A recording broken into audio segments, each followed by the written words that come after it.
The North remembers cruelty. It remembers the Duke who walked through fire without flinching, who crushed rebellion beneath his boot heel, who looked upon mercy as a disease to be excised from the world. They called him Caedric the Merciless, and they were not wrong. But here, in the frozen courtyard of Ravencroft Castle, surrounded by nobles who once begged for his favor, he stood alone, betrayed, stripped of title, condemned. The winter wind tore through his coat, but Caedric Ashbourne did not shiver. He smiled instead, because wolves are most dangerous when cornered, and these fools had forgotten what happens when you back a predator into darkness. Watch closely. This is how empires fall and monsters rise from their ashes. You'll want to see how this ends. The iron gates of Ravencroft Castle screamed as they swung open, metal scraping against frozen stone. Caedric stood in the center of the courtyard, hands bound behind his back with rope that cut into his wrists. Blood had dried there hours ago. He did not pull against the restraints. There was no point. Around him, the nobles of House Ashbourne formed a circle, his father's council, his mother's allies, men and women who had once prostrated themselves before him, who had whispered his name with fear and respect in equal measure. Now they watched him like executioners studying a condemned man. The snow had stopped falling sometime after midnight, leaving the world wrapped in that peculiar silence that comes only in deep winter. The kind of silence where every breath sounds like thunder, where the crack of ice underfoot might as well be a gunshot. Lord Matthias Greystone stepped forward first, gray-bearded, heavy-set, wearing furs that made him look like a bear who'd learned to walk upright. He'd been the Duke's most trusted advisor for 20 years, had taught Caedric how to read military maps when he was 7 years old. Matthias's voice came out rough, like gravel being dragged across wood. "You understand why we're doing this?" Caedric looked at him, just looked, said nothing. The old lord's jaw tightened. "You went too far. The girl from the southern provinces, the massacre at Thornridge, burning the grain stores of 3 allied houses over a personal slight. You've become unstable, dangerous even to your own people." Still, Caedric remained silent. His dark eyes moved across the circle, cataloging faces. Lady Octavia Blackwood, who had once offered him her daughter's hand in marriage. Lord Carmine, whose son Caedric had saved during the border wars. Victor, his own cousin, who looked at the ground rather than meet his gaze. Traitors, every single one. But not surprising. Caedric had always known this moment would come. You cannot rule through fear without eventually creating enemies numerous enough to destroy you. It was mathematics, simple probability. What surprised him was how little he cared. "Your father would be ashamed," Matthias continued. "He built this house into a power that rivaled the crown itself, and you've spent 5 years tearing it apart with your cruelty and your paranoia." Now Caedric spoke. His voice came out soft, almost gentle. "My father was weak." The courtyard went silent. Even the wind seemed to hold its breath. Matthias's face reddened. "How dare you?" "He ruled through compromise," Caedric interrupted. "Through negotiation and careful alliance. And what did it get him? A knife in the back from his own brother. Death in his own bed while his guards stood outside the door, paid off by rivals. My father's weakness killed him. I learned from his mistake." "Then you learned the wrong lesson," Lady Octavia said. Her voice was cold, clipped. She'd always been the smart one, the survivor. Power without wisdom is just violence, and violence alone cannot sustain a kingdom. Caedric smiled. It was not a pleasant expression. "You're right. Violence alone cannot sustain a kingdom. But violence combined with absolute certainty, with the willingness to do what others will not? That's different. That's how empires are born." Victor finally looked up. There were tears in his cousin's eyes, actual tears. It made Caedric want to laugh. "We don't want to kill you," Victor said. "We want to help you." Exile. 3 years in the southern territories. Time to reflect, to heal whatever darkness has taken root in you. Then perhaps you can return. "Heal," Caedric repeated. The word tasted strange in his mouth. "You think I'm sick." "We think you've forgotten what it means to be human," Matthias said. This time Caedric did laugh. The sound echoed off stone walls, harsh and bitter. "I haven't forgotten anything. I've just stopped pretending." "You want to know what being human means? It means taking what you want before someone takes it from you. It means understanding that mercy is suicide wearing a prettier face, It means looking at the world exactly as it is, not as we wish it could be. I'm the most human person here because I'm the only one honest about our nature. Matthias shook his head slowly. Then you're lost. No, Kadric said. I'm the only one who was ever found. The old lord turned to the assembled nobles. All in favor of exile, speak now. Every hand rose, even Victor's, though it trembled.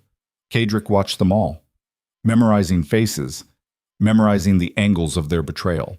Not because he planned revenge. Revenge was too emotional, too reactive. But because information was currency, and someday this knowledge would be valuable. You'll leave at dawn, Matthias said. Escorted to the border by armed guard. Your titles are stripped. Your lands divided among the council. House Ashbourne will continue without you. And if I refuse, Kedrick asked mildly, then we kill you here, in this courtyard, and we tell the kingdom you died in your sleep.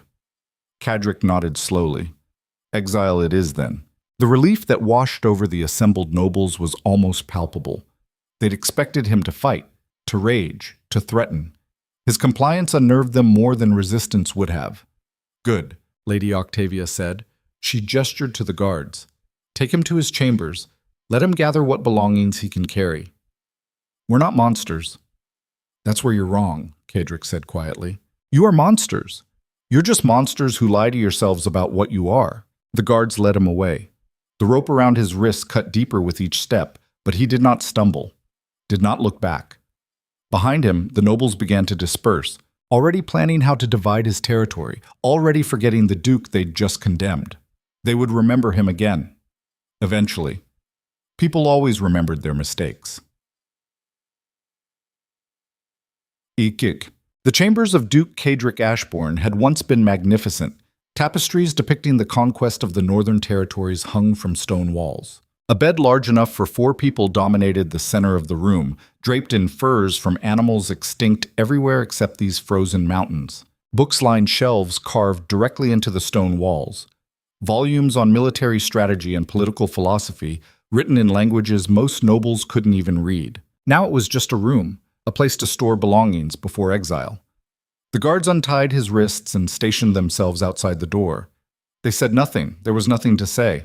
Kadric stood in the center of the room and rotated his wrists slowly, working feeling back into them. The rope had cut deep. Blood welled up fresh, running down his palms in thin red lines. He watched it drip onto the stone floor with clinical detachment. Pain was just information. The body's way of saying something was damaged, but damage could be useful. Damage could teach. He moved to the window.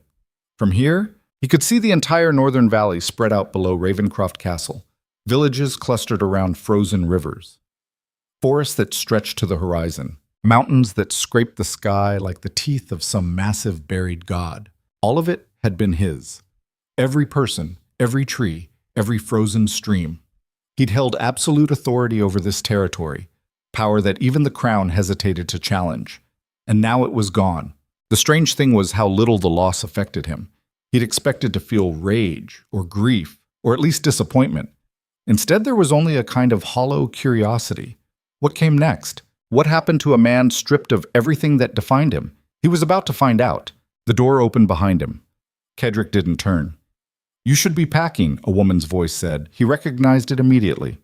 Alara, his mother's former handmaiden, one of the few servants who'd never shown fear in his presence. She was 60 now, face lined with decades of northern winters, but her spine remained straight as a sword blade. There's nothing I need, Kadric said. Footsteps crossed the room. Alara appeared beside him at the window, her hands folded in front of her. Your father used to stand here, she said quietly. After your mother died, he'd stand at this window for hours, just watching the valley. I think he was looking for her ghost. Kadric said nothing. You're nothing like him, Alara continued. He was kind, gentle. Too gentle for this world, perhaps, but kind. Is there a point to this story? The old woman smiled slightly. Just an observation. Your father would have wept at his exile. You're standing here like you're waiting for a carriage to a dinner party. Tears are useless, Kadric said. They change nothing. They solve nothing. They're just water the body produces when it can't process reality. Is that what you believe? That emotions are useless? I believe emotions are lies we tell ourselves. Chemical reactions masquerading as truth. Fear pretends to be caution. Anger pretends to be justice. Love pretends to be anything other than biological imperative. Alara was quiet for a long moment. Then what happened to the boy who cried for 3 days when his hunting dog died? That boy learned that grief changes nothing. The dog stayed dead, and I stayed alive. One of those facts mattered, the other didn't. You're wrong, Alara said softly. About what? About all of it. Emotions aren't lies. They're the only honest things we have. Everything else, power, titles, kingdoms, that's the lie. That's the story we tell ourselves to feel important. But when you strip all of that away, what's left is what you feel. That's the truth. Kaedric turned to look at her properly for the first time. You're a romantic, Alara. The world has beaten that out of most people by your age, but somehow you've kept it. I admire that in a way. It's like watching someone carry a lit candle through a hurricane. Stupid, but impressive. The old woman smiled sadly. And you're a cynic who thinks cynicism is wisdom. That's even sadder. She reached into her apron and pulled out a small leather pouch, held it out to him. What is this? Money. Enough to buy passage south and eat for a few months. And something else. Kaedric took the pouch. Inside were gold coins and a folded piece of paper. He unfolded it carefully. It was a map, hand-drawn, intricate, showing a route through the southern territories to a city called Ashenmere. Why Ashenmere? Because that's where she is. He looked up sharply. Who? Alara's smile widened slightly. The girl from the southern provinces. The one Matthias mentioned. The one you supposedly destroyed yourself over. I don't know what you're talking about. Of course you don't. Just like you don't know why you had 3 spies watching her family estate for 6 months. Or why you personally executed the lord who tried to have her married off to his son. Or why her name is the only thing you've said in your sleep for the past year. Kaedric's jaw tightened. You're imagining things. Am I? Then tear up the map. Leave it here. Go into exile without it. He looked down at the paper in his hands. At the carefully marked route. At the circle around Ashenmere with 3 words written beside it. She's still there. Why are you giving me this? Because I watched you destroy yourself over her, Alara said. And I watched your father destroy himself over your mother. And before that, I watched your grandfather destroy himself over a woman whose name no one remembers anymore. It's like a disease in your bloodline. This need to possess things that are impossible to hold. That's not... It is, she interrupted. You Ashbournes always think you're choosing power. But you're not. You're choosing obsession and calling it ambition. You're choosing destruction and calling it strength. And every generation, you fall the same way. Dramatically, completely, like gods tumbling from heaven. Kaedric stared at her. You think I'm in love with her? I think you don't know what love is. I think you've confused it with hunger, with the need to consume and control. And I think that confusion will either save you or destroy you. She turned toward the door. The choice is yours, Duke. You can go into exile and disappear into obscurity, or you can go to Ashenmere. But if you choose the second path, understand what you're really choosing. You're not choosing her, you're choosing to become whatever darkness lives inside you. You're choosing to stop pretending to be civilized. Then why help me? Because, Alara said quietly, I loved your mother. And she made me promise that if I ever saw you falling, I would at least give you the chance to choose which way to fall. South, into forgetting, or deeper into yourself. She left. The door clicked shut behind her. Kaedric stood alone in his chambers, holding the map, feeling its weight like it was made of something denser than paper, something heavier than ink and parchment. He thought about the girl. Seraphina Vale. 23 years old, dark hair, green eyes that looked at the world like it owed her an explanation. He'd first seen her at a diplomatic gathering 2 years ago. She'd been arguing with a minister about taxation policy, her voice cutting through the formal nonsense like a blade through silk. He'd watched her dismantle the man's argument with precision and logic, showing no fear, no deference, no awareness that she was surrounded by people who could destroy her with a word. And something inside Kaedric had recognized something inside her. Not love, never love, but recognition, like looking into a mirror and seeing not your own reflection, but the shape of what you could become if you stopped holding back. He'd wanted her immediately, not the way men usually want women. That was too simple, too biological. He'd wanted to own her, to possess her completely, to break her into pieces and rebuild her as something that belonged only to him. It was monstrous. He knew it was monstrous. He did not care. The months that followed had been a study in obsession. He'd learned everything about her family history, her education, the books she read, the arguments she had with her father, the small rebellions she staged against Southern nobility who treated her like decorative furniture. He'd sent gifts anonymously, flowers that arrived without explanation, books on philosophy that somehow appeared in her chambers, letters written in careful, neutral language that revealed nothing of their sender. He'd destroyed anyone who threatened her. When Lord Carmine's son attempted to force a marriage proposal, Cedric had ruined the entire family. When a rival duchess spread rumors about Serafina's virtue, that woman had found herself exiled within a week. He'd never approached Serafina directly, had never even spoken to her after that first night at the diplomatic gathering, because approaching her would mean revealing the truth. And the truth was that Cedric Ashbourne was not capable of courtship. He was capable only of consumption, so he'd watched from a distance, built elaborate fantasies of possession, let the obsession grow inside him like a tumor, pressing against his ribs, making it hard to breathe. And it had destroyed him.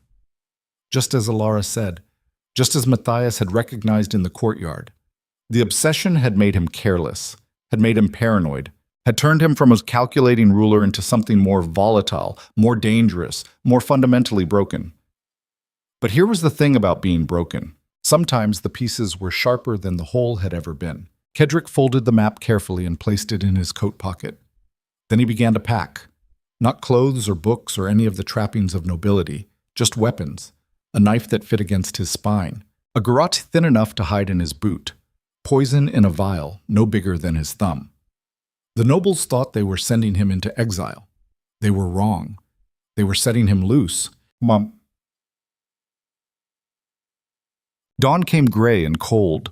The kind of morning where the sun rose but the world stayed dark anyway. Light filtered through clouds until it looked more like dusk than day. Cedric descended the castle stairs for the last time. His footsteps echoed off stone walls carved by his ancestors 300 years ago. Portraits lined the corridors. Dead Ashbournes staring down with judgmental eyes. Conquerors and murderers, every one of them. Men who'd built an empire on the backs of corpses and called it civilization. He was the latest in a long line of monsters. He wore it like a crown. In the courtyard, horses waited. 6 guards mounted and armed.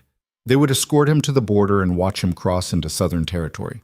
Make sure the exile was real, complete, irreversible. Matthias stood beside the lead horse, breath misting in the cold air. "The journey will take 4 days," the old lord said. "You'll be provided food and shelter along the way. Once you cross the border, you're no longer our concern. Understood?" Cedric nodded. "Good. Then mount up." He swung into the saddle with practiced ease. The leather was cold enough to sting even through his gloves. Around them, servants had gathered to watch the fallen duke's departure. Their faces showed nothing. Fear and respect had trained them too well to reveal their thoughts. But Cedric could see it in their eyes. Relief. The monster was leaving. The darkness was being excised. Ravencroft would be safe again. They were wrong about that too. The horses began to move. Hooves rang against cobblestones as they crossed the courtyard toward the main gate. The castle walls rose on either side like the ribs of some massive stone beast, and Cedric had the strangest sensation of being swallowed, of disappearing into the gullet of history.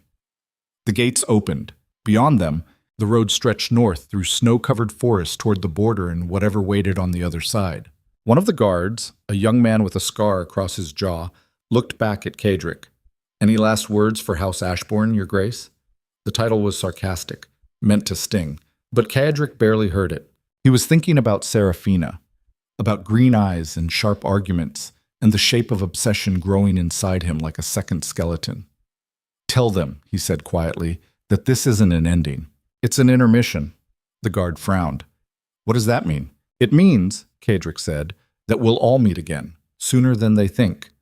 Then the horses picked up speed, and Ravencroft Castle fell away behind them, swallowed by distance and the coming snow. 4 days on horseback in deep winter was a lesson in endurance. The cold worked its way through clothes and skin until it felt like your bones were made of ice. The guards spoke little, and Cedric spoke not at all. There was nothing to say. At night they stopped at way stations. Small fortified buildings maintained for travelers brave or foolish enough to journey through the north in winter. The guards took turns watching Kaedric, as if he might run, as if there was anywhere to run to. He slept without dreaming, or perhaps he dreamed but remembered nothing. It amounted to the same thing. On the third night, camped in a way station that smelled of old smoke and horse leather, one of the guards finally spoke to him, not the young one with the scar. An older man, grizzled and quiet, who'd served House Ashbourne for 20 years. The man sat down across the fire from Kaedric. "I was at Thornridge," he said, "when you burned it." Kaedric looked at him, said nothing. "My sister lived there, in the village. Not in the keep. She was just a baker. Made bread for the soldiers. She died when you ordered the fires lit." Still Kaedric remained silent. "I should hate you," the guard continued. "Everyone says I should, but I don't. You want to know why?" "Not particularly," the guard smiled without humor. "Because she died quick. That's more mercy than most people get in this world. And because I understand why you did it, Lord Thornridge betrayed the Northern Alliance, gave information to the Crown that got 300 of our people killed. Someone had to respond. Someone had to show that betrayal has consequences. Is there a point to this story?" The guard leaned forward. "The point is that you were right about everything except one thing. Power does require absolute certainty. Kingdoms do need monsters to defend them. But monsters who forget they're monsters? They become something worse. They become chaos. What's the difference?" "A monster knows what it is," the guard said. "It operates with rules, with logic, with some kind of internal code. Chaos is just destruction for its own sake.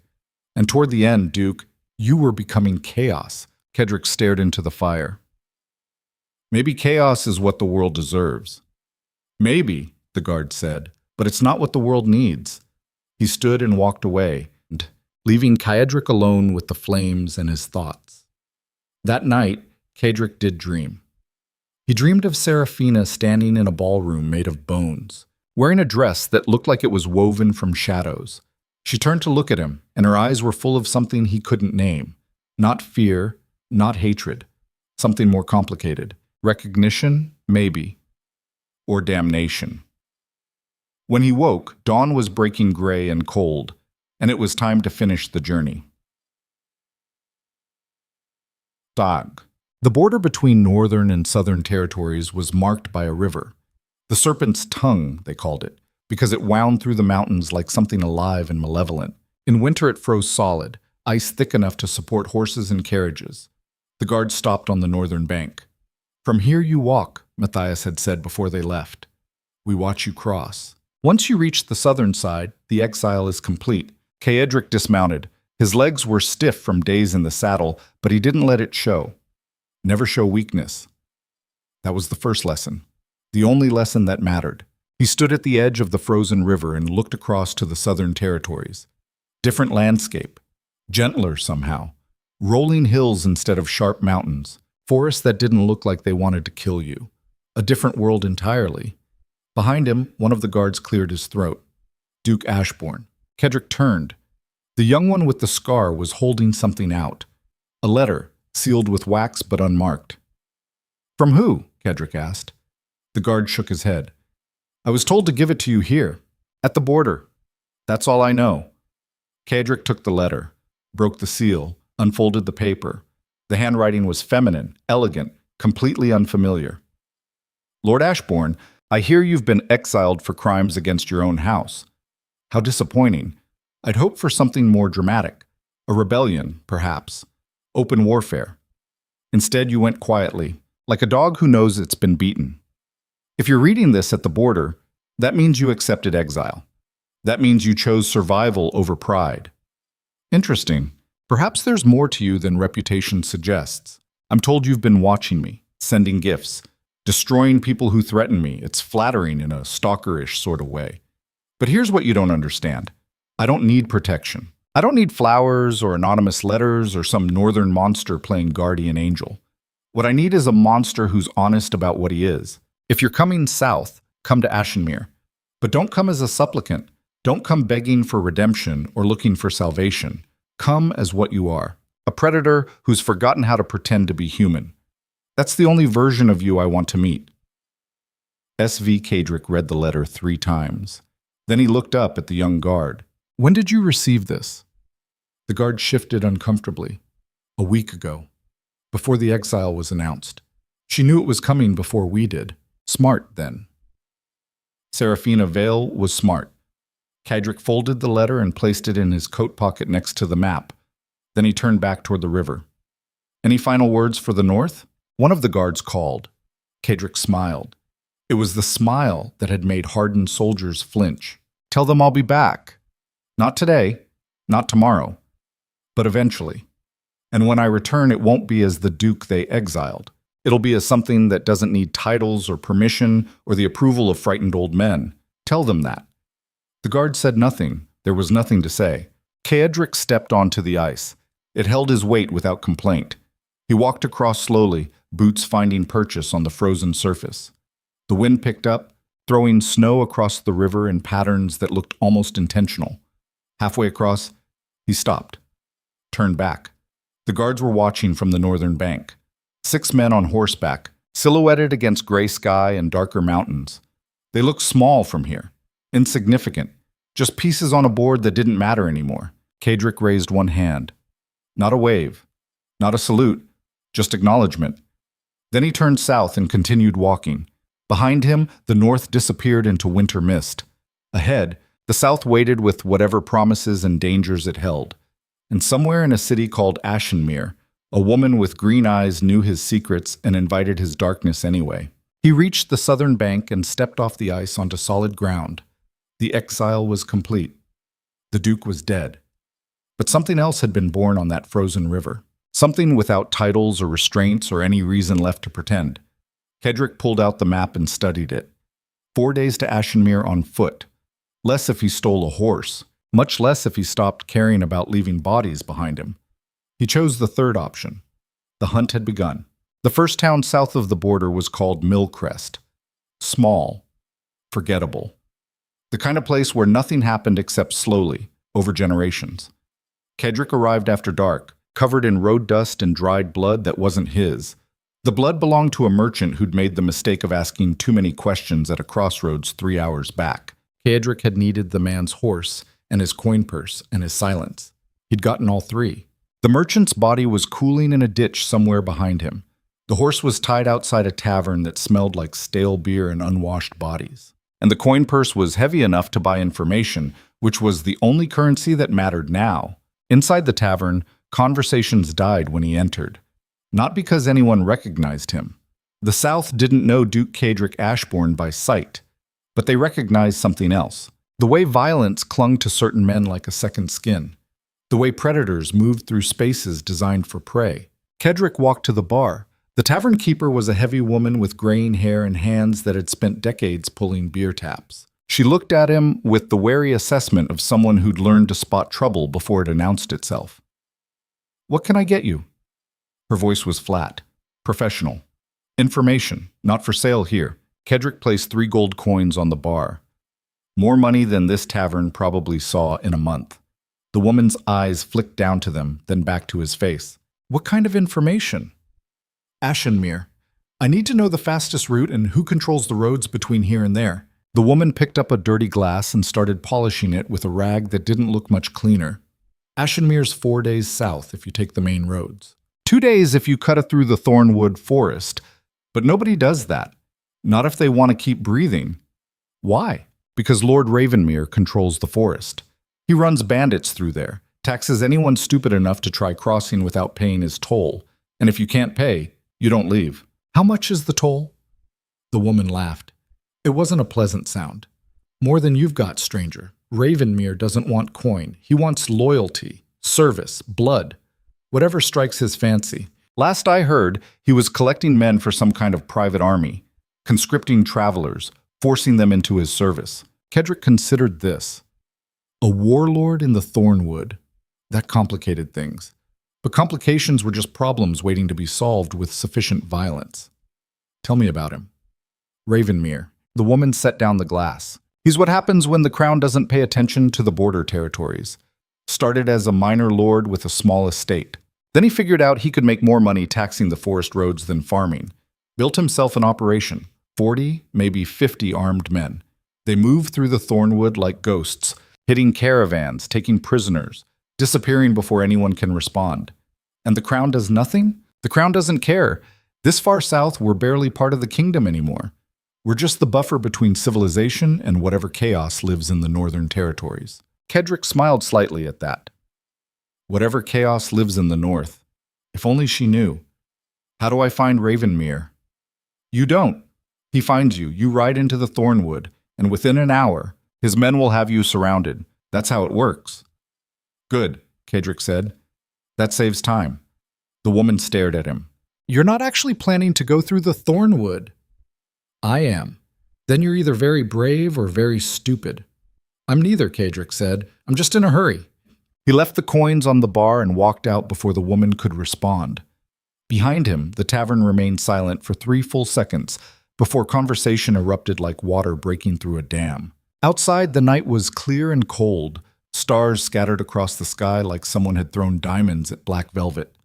Kedrick untied the merchant's horse and swung into the saddle. The thornwood waited somewhere south in the darkness, and beyond it, Ashenmere. And beyond that, Seraphina Vale. The woman who knew what he was and invited him anyway. The woman who'd written that he should come as a predator, who'd forgotten how to pretend to be human. She had no idea how right she was. Or maybe she did. He kicked the horse into motion and headed south toward the trees. Mchetz. The thornwood earned its name. Thorn bushes thick as a man's arm grew between ancient oaks, creating walls of vegetation that turned the forest into a maze. The main road cut through the center, but even that was barely wide enough for a single cart. Kedrick rode slowly, letting the horse pick its way through shadows that seemed to move independent of the wind.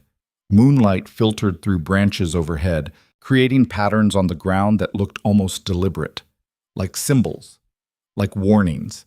He'd been riding for maybe an hour when they appeared. Not dramatically, not with shouts or threats, just stepping out from behind trees with the casual confidence of men who owned this space. 12 of them, armed with swords and crossbows and the kind of scarred faces that came from years of violence. The one in front was tall, thin, with a beard that reached his chest. He held up one hand.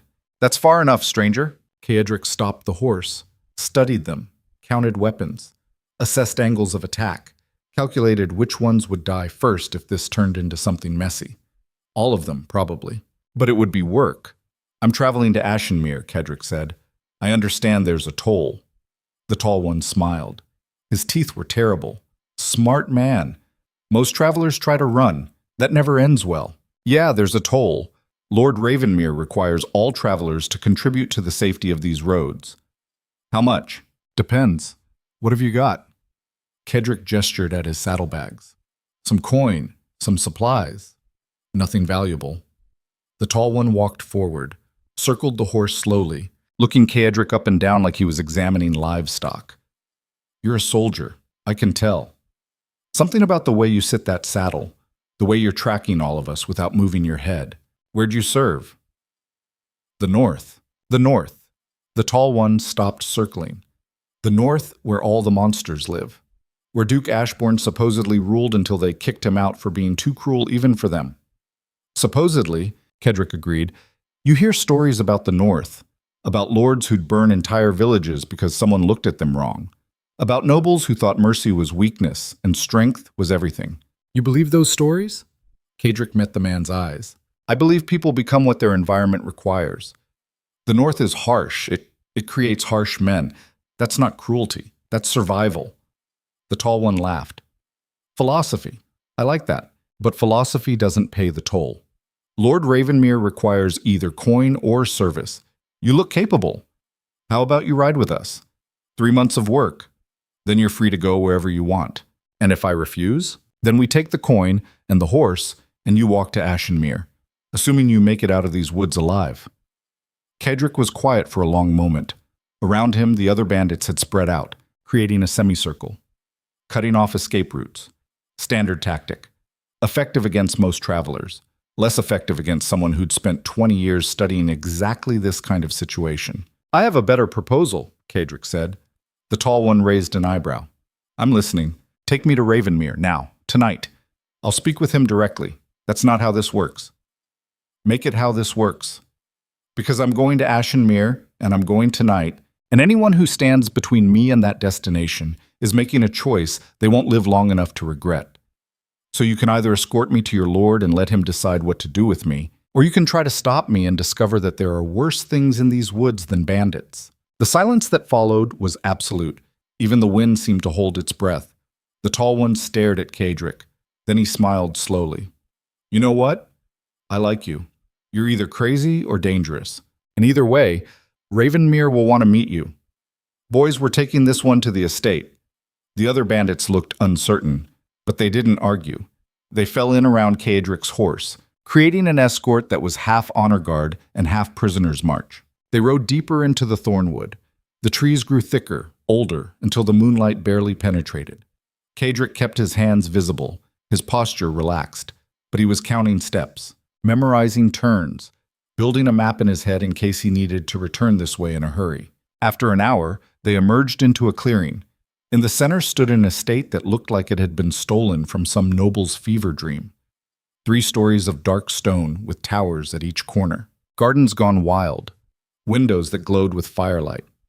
Home sweet home, the tall one said. Welcome to Ravenmere's kingdom. They dismounted in front of the main entrance. 2 guards flanked the doors, wearing better armor than the forest bandits. Professional soldiers. That was interesting. Inside, the estate was surprisingly well maintained. Tapestries on the walls, polished floors, servants moving quietly through corridors. This wasn't some bandit's hideout. This was a functioning operation run with military precision. They led Kadric to a great hall that could have belonged to any noble house in the kingdom. Long table, fireplace large enough to roast a whole pig. And at the head of the table, Lord Ravenmere. He was younger than Kadric expected, maybe 40. Lean and dark-haired with eyes that missed nothing. He was reading something when they entered. He didn't look up immediately. My lord, the tall one said, we found this one on the road. He insisted on meeting you personally. Now Ravenmere looked up. His gaze moved over Kadric with the assessment of a man who'd spent his life evaluating threats. Did he? Why? Because I don't pay tolls, Kadric said, and because I wanted to see what kind of man builds a kingdom in the shadows of a larger one. Ravenmere smiled. It was a predator's smile. I like him, Marcus. He's got spine. What's your name, stranger? Kadric considered lying, decided against it. Lies were tools, but sometimes the truth was a better weapon. Kadric Ashbourne. The room went silent. Even the servants stopped moving. Ravenmere leaned back in his chair. The Duke, or former Duke, I should say. I heard you were exiled, stripped of title, and kicked out of the North for being too violent even for them. Didn't expect you to end up in my woods so quickly. I'm traveling to Ashenmere. For what purpose? Personal business? Ravenmere studied him. Then he gestured to the chair opposite. Sit. Let's talk, Duke. We have more in common than you might think. They sat across from each other while servants brought wine and food. Kadric didn't touch either. Poison was unlikely, but caution cost nothing. You've built something impressive here, Kadric said. This isn't just banditry. This is organization, structure. How many men do you have? 60 trained soldiers. Another 100 who handle logistics, intelligence, support. I run the Thornwood like a military operation because that's the only way to survive this far from the Crown's attention. Why do it? Why not serve the Crown directly? A man with your skills could command armies. Ravenmere laughed. It was bitter. I did serve the Crown, 15 years in the Royal Military, rose to commander. Led men in 3 different border wars, and you know what I got for my service? A pension barely large enough to feed myself, and an estate so small I could walk its perimeter in an hour. The Crown uses men like us and discards us when we're no longer useful. So you decided to take what you deserved. I decided to build my own kingdom. Small, yes. Hidden, certainly. But mine. Every coin that passes through these woods, every man who serves me, every piece of land I control. It belongs to me because I took it. Not because some distant king decided I'd earned it. Kadric nodded slowly. He understood that logic, had lived by similar principles most of his life. And what do you want with me? Ravenmere leaned forward. I want to know what you're really doing in Ashenmere. Because a man doesn't get exiled from the north and immediately travel south without a plan. You're hunting something, or someone. Someone. Who? A woman. Serafina Vales. Ravenmere's eyes widened slightly. The Vale girl. Of course, I've heard the rumors that you destroyed yourself over her. That you executed rivals and burned bridges because you couldn't have her? Is that true? Yes. The simple honesty of it seemed to surprise Ravenmere. He sat back. That's either the most honest thing I've heard in years or the most insane. Why are you telling me this? Because you asked, and because I don't see the point in lying. Yes, I'm obsessed with her. Yes, I've destroyed my own life pursuing that obsession. And yes, I'm going to Ashenmere to find her. Those are facts. Hiding them doesn't change them. Ravenmere stared at him. Then he started laughing. Really laughing. The kind that came from the gut. You're absolutely insane. Do you know that? Completely, dangerously insane. Probably. I love it. Ravenmere wiped his eyes. Most nobles spend their entire lives pretending to be something they're not. Playing politics. Hiding their desires behind layers of propriety. And here you are, exiled and disgraced, admitting to obsession like it's the most natural thing in the world. It is natural. Obsession is just desire without apology. Everyone feels it. Most people are too afraid to admit it. Ravenmere nodded slowly. You're right, and that's why I'm going to help you. Why would you do that? Because I see an opportunity. You're headed to Ashenmere. The Vale family has influence there. Money, political connections. And if you're planning what I think you're planning, taking the girl, claiming her despite her family's objections, that's going to create chaos. Chaos that I can use. Use how? The southern territories are fractured right now. Minor lords fighting over scraps while the crown pretends to maintain control. If the Vale family falls into crisis because their daughter is claimed by an exiled northern duke, that creates a vacuum. Power vacuums can be filled by those smart enough to recognize them. You want to expand your operation. I want to become legitimate. Use the chaos to position myself as a stabilizing force. Get recognition from the crown. Transform from outlaw to lord. But I need a spark. Something big enough to justify my intervention. You could be that spark. Cedric considered this. It was manipulation, obviously. Ravenmere was trying to use him as a weapon against the established order. But the thing about being a weapon was that weapons cut both ways. What do you want in exchange? Safe passage through the Thornwood whenever you need it. Protection from other bandits on the southern roads. And when you make your move on the Vale family, you let me know. I'll provide support. Men. Resources. Whatever you need. In exchange, I get to position myself as the solution to the problem you create. And if I fail, then you fail. I'm risking resources on you, but the potential payoff is worth it. Besides, I don't think you will fail. I've seen a lot of men in my life, Duke. Soldiers, nobles, killers, fanatics. You're something different. You're someone who stopped pretending that civilization matters. That's either going to get you killed or make you unstoppable. It'll probably be both, Cedric said. Ravenmere grinned. Even better. He stood and offered his hand. Cedric looked at it for a long moment. Then he stood and shook it. The deal was made. Two predators agreeing to hunt together, at least temporarily. You can stay here tonight, Ravenmere said. Get some rest. Tomorrow Marcus will escort you to the edge of the forest and point you toward Ashenmere. After that, you're on your own. Appreciated. One more thing. Ravenmere's expression turned serious. The Vale family isn't some minor noble house. They're connected, protected. If you go after the girl, you'll be making enemies of people who can destroy you. I've already been destroyed, Cedric said. Everything after this is just bonus time. Ravenmere laughed again. Gods, you really are insane. I'm going to enjoy watching what happens next. They gave him a room on the 3rd floor. Small, but clean. A bed that was actually comfortable. A window that looked out over the Thornwood, trees stretching to the horizon like a dark sea.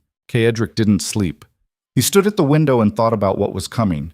About Serafina and the letter she'd sent. About the invitation to come as a monster who'd stopped pretending to be human. She'd known exactly what to say. Known exactly how to call to the darkness inside him. That was an accident. That was calculation. Which meant she was either very smart or very dangerous. Probably both. The question was why? Why invite him? Why acknowledge the obsession? Normal people ran from monsters. They didn't write letters encouraging them to embrace their nature. Unless she was a monster too. That possibility sent something electric through his chest. Not quite excitement, not quite fear, something in between.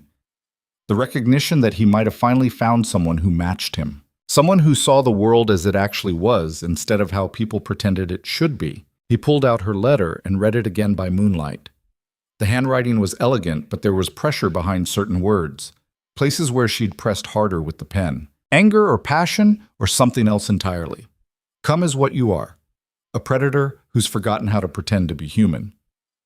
That was the line that caught him. Not because it was flattering, because it was accurate. He had forgotten how to pretend. Or maybe he'd just decided pretending wasn't worth the effort anymore. Either way, she'd seen it, recognized it, named it, and invited it.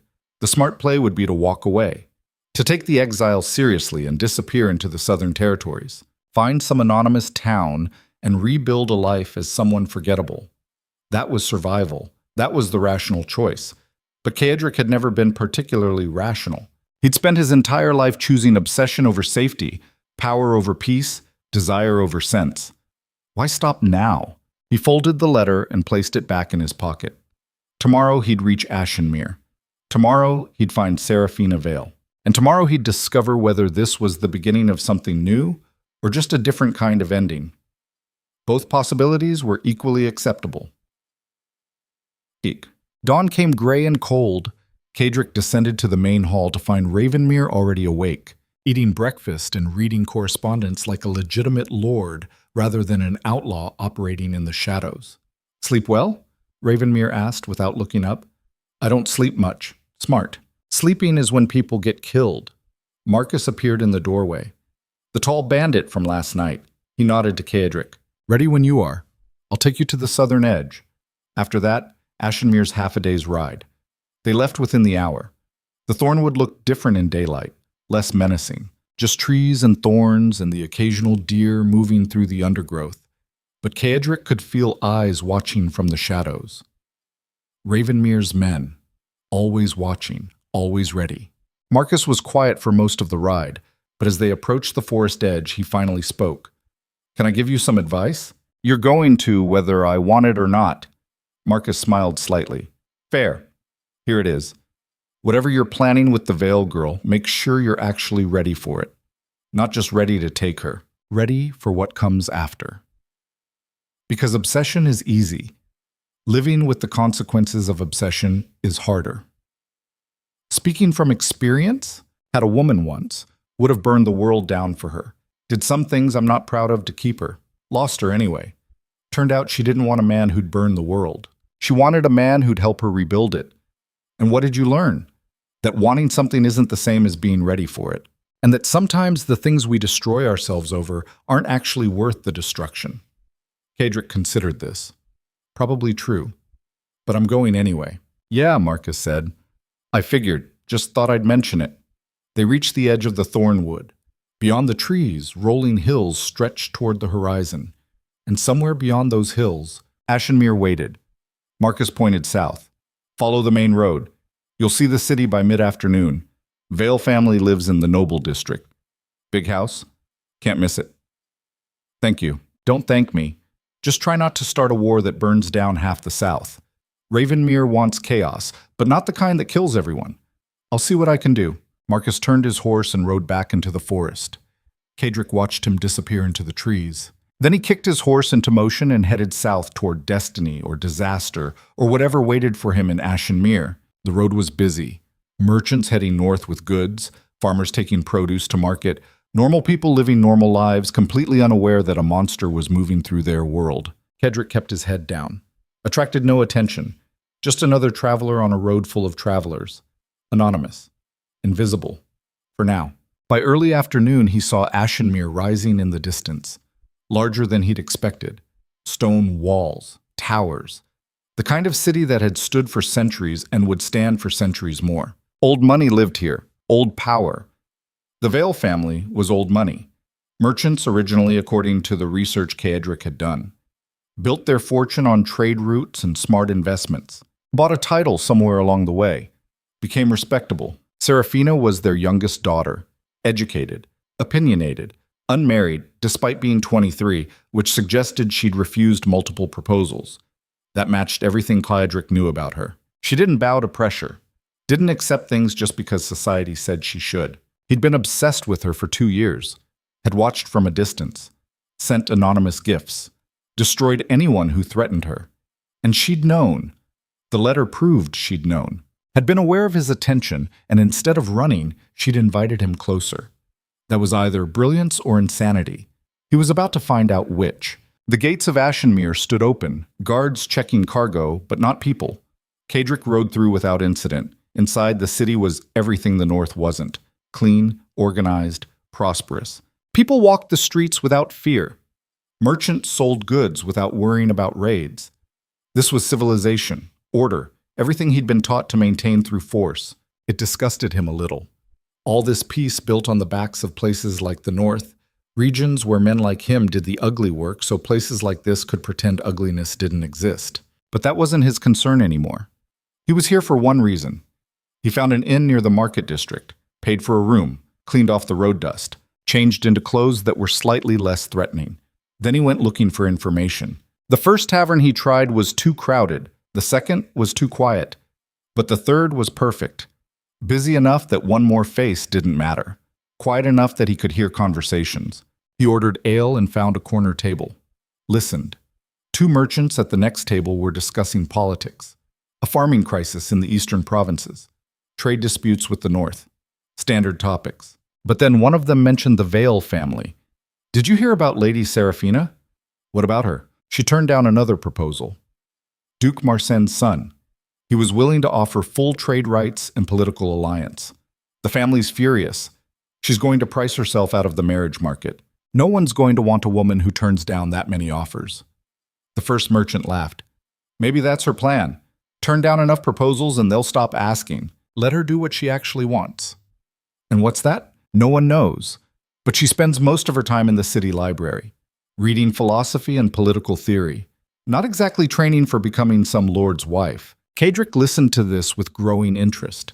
So she was still rejecting proposals, still refusing to play the game the way society expected. Good. That confirmed what he'd suspected. She wasn't looking for a husband. She was looking for something else entirely. He finished his ale and left coins on the table. Outside, evening was falling. The noble district was north of here, large estates behind walls. The Vale House would be one of the larger ones. He walked through the city as darkness fell, learning the streets, memorizing routes. The noble district was exactly what he expected. Wealth displayed tastefully, guards posted but not obviously. The kind of security that said, "We're important," without saying we're afraid. The Vale estate was easy to identify. 3 stories of white stone with gardens that probably looked magnificent in spring. Guards at the main gate, servants visible through windows. This was a functioning household, powerful, connected. Exactly the kind of place that would destroy someone like him for even approaching their daughter. Cedric studied the estate from across the street, hidden in shadows between buildings. He counted guards, noted patrol patterns, identified weak points in the perimeter, old habits, military thinking, always have an exit strategy. Movement in a second-floor window caught his attention. A woman, dark hair. Even from this distance, he recognized her. Serafina. She was reading something by candlelight. Her face was focused, intent, beautiful in the way that sharp things are beautiful, dangerous and attractive in equal measure. As if sensing his attention, she looked up, looked directly at the shadows where he stood. For a long moment, neither of them moved. Then she smiled, slow and knowing, placed her hand against the window glass. It wasn't a greeting, it wasn't an invitation, it was acknowledgement. "I see you," that gesture said. "I know you're there, and I've been waiting." Cedric felt something shift inside him, some final restraint snapping, some last pretense of civilization falling away. She'd invited the monster. Now she was going to meet him. He stepped out of the shadows and walked directly toward the gate. The guards saw him coming, tensed, hands moved to weapons. Cedric stopped just outside their reach. "Tell Lady Serafina that Cedric Ashbourne is here to see her." The guards exchanged glances. One of them laughed. "The Duke?" The exiled duke? You're insane if you think the family will let you anywhere near. Tell her, Kadric interrupted. She's expecting me. The guard opened his mouth to argue, but a voice from the house cut him off. Let him in. Everyone turned. Serafina stood in the doorway, still in the dress she'd been wearing by the window. Dark green silk that looked black in the dim light. She looked at Kadric across the distance between them. I said, let him in. He's my guest. My lady, your father will... My father isn't here. Let him in. The guards looked at each other. Then they stepped aside. Because even guards understood that some orders couldn't be refused. Kadric walked through the gate, across the courtyard, up the steps to where Serafina waited. Up close, she was exactly as he remembered. Green eyes, sharp features, expression that revealed nothing and everything simultaneously. You came, she said. You invited me. I did. She stepped aside. Come in. We have a lot to discuss. Do we? She smiled. It was the smile of someone who knew a secret. Oh, yes. Because you're not the only one who's been watching. Duke Ashbourne, I've been watching you too, and I have a proposal that's going to change everything. She turned and walked into the house. Kadric followed. Behind them, the door closed with the finality of a tomb sealing shut. There was no going back now. Whatever happened next, whatever darkness they created together, it was inevitable. Had been inevitable from the moment she'd written that letter. The monster had arrived. And the woman who'd invited him was about to reveal whether she was prey or predator. The Vale estate interior was everything wealth and taste could create. Marble floors polished until they reflected candlelight like mirrors. Paintings that probably cost more than most people earned in a lifetime. Furniture that whispered old money and older power. Kadric followed Serafina through corridors that smelled faintly of roses and beeswax. She moved with the confidence of someone who owned every space she entered. Not arrogance, just certainty. The kind that came from growing up knowing you mattered. She led him to a private study on the second floor. Smaller than the main rooms, but more personal. Books lined every wall. A desk covered in papers and correspondence. Windows that overlooked the gardens below. Serafina closed the door behind them. The click of the latch sounded too loud in the silence. She turned to face him. So, the Duke arrives. Former Duke. Does it matter? You're still the same man whether you have a title or not. Probably more dangerous without one, actually. No constraints, no reputation to maintain. Just raw will and whatever darkness drives you. Kadric studied her. Up close, he could see details he'd missed from a distance. The way her jaw was set. The slight tension in her shoulders. She was nervous, not afraid, but aware that something significant was happening. You wrote that I should come as what I am, he said. A predator who's forgotten how to pretend to be human. I did. Why? Serafina walked to the desk, poured 2 glasses of wine from a decanter, offered him one. He didn't take it. Because I'm tired of pretending too, she said. Tired of playing the game everyone expects. The dutiful daughter, the marriageable noblewoman, the pretty decoration who exists to secure alliances and produce heirs. I've turned down 7 marriage proposals in 3 years because every single one was from men who saw me as property to acquire. And you think I see you differently? She laughed. It was sharp and bitter. No. I think you see me exactly the same way, as something to possess, to own completely. The difference is you're honest about it. You don't pretend it's love or respect or anything noble. You want to consume me. That's the truth of it. Then why invite me here? Because consumption goes both ways. She set down her glass. You've been watching me for 2 years, sending gifts, destroying anyone who threatened me. You think I didn't notice? You think I didn't investigate who was pulling strings in the shadows? I learned everything about you, Kadric Ashbourne. Your reputation, your cruelty. The way you ruled the North like it was yours to burn. And I realized something. What? That we're the same. You see the world as something to dominate because you understand that everything is power and those who pretend otherwise are lying to themselves. Well, I understand that too. I've just been trapped in a world that doesn't let women act on that understanding. Until now. Kadric felt something shift in his chest. Not trust. Never trust. But recognition. The same thing he'd felt reading her letter. The sense that maybe he'd finally found someone who matched him. What are you proposing? An alliance. Marriage, technically, though not the kind these fools have been offering me. A partnership between two people who understand that power is the only thing that matters. You need legitimacy, a way back into noble circles. I need freedom from my family's control. Together, we could build something. Your family would never allow it. My family doesn't get to choice. Serafina's smile was cold. My father is dying, slowly. A wasting disease the physicians can't cure. He has maybe 6 months. When he dies, my older brother inherits everything. And my brother is weak, manageable. With the right pressure, he'll agree to whatever I want. You've thought this through. I've thought about nothing else for 6 months. Ever since I realized you were watching me. Ever since I started to understand what you really were. She stepped closer. Here's what I'm offering. We marry. Publicly.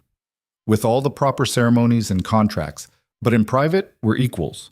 Partners. You get your legitimacy back. Access to my family's wealth and connections. I get freedom to operate outside the constraints society places on women. We build power together. And if I refuse, then you leave. Return to your exile. Disappear into obscurity. But I don't think you will refuse, because you didn't come here looking for salvation. You came here looking for a matching set of teeth. The silence stretched between them like a blade being drawn across silk. Kedrick examined her proposal from every angle, looking for the trap, the betrayal waiting beneath pretty words. Because there was always a trap, always betrayal. People didn't offer partnerships, they offered subordination dressed as alliance.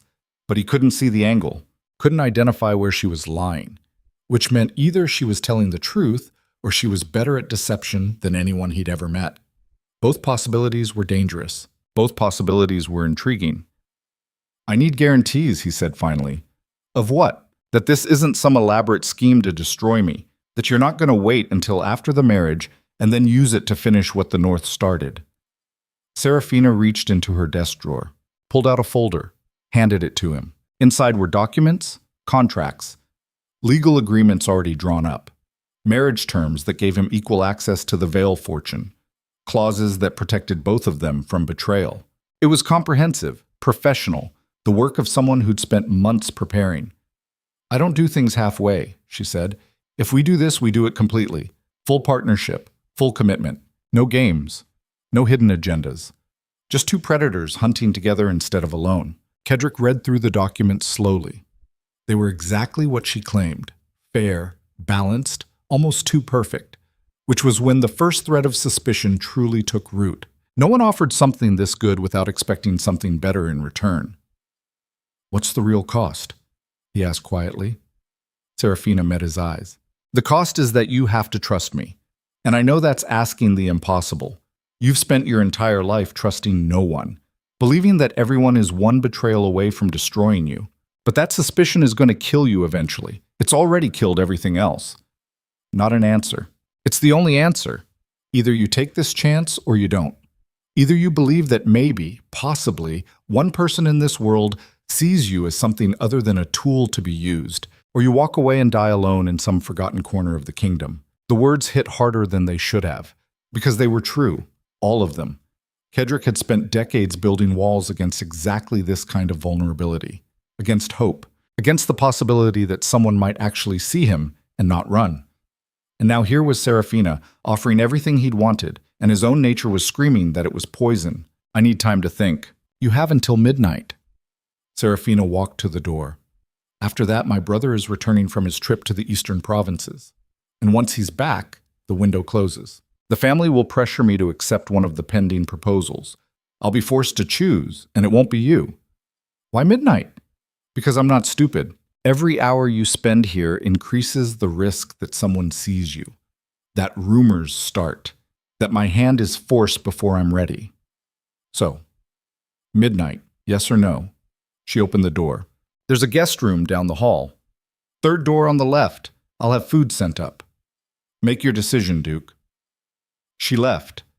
The door closed behind her with finality that felt rehearsed. Kedrick stood alone in the study, holding documents that promised everything and feeling the weight of decades of paranoia pressing against his chest. This was too perfect, too convenient. The timing, the offer. the way she'd anticipated every objection. But perfect didn't mean false. Sometimes opportunity looked like a trap because real opportunity was so rare. He looked down at the papers in his hands, read through them again, found nothing. No hidden clauses, no legal tricks, just a straightforward partnership agreement between two people who supposedly wanted the same thing. The word supposedly was doing a lot of work in that sentence. The guest room was comfortable. Too comfortable. Like everything else in this house.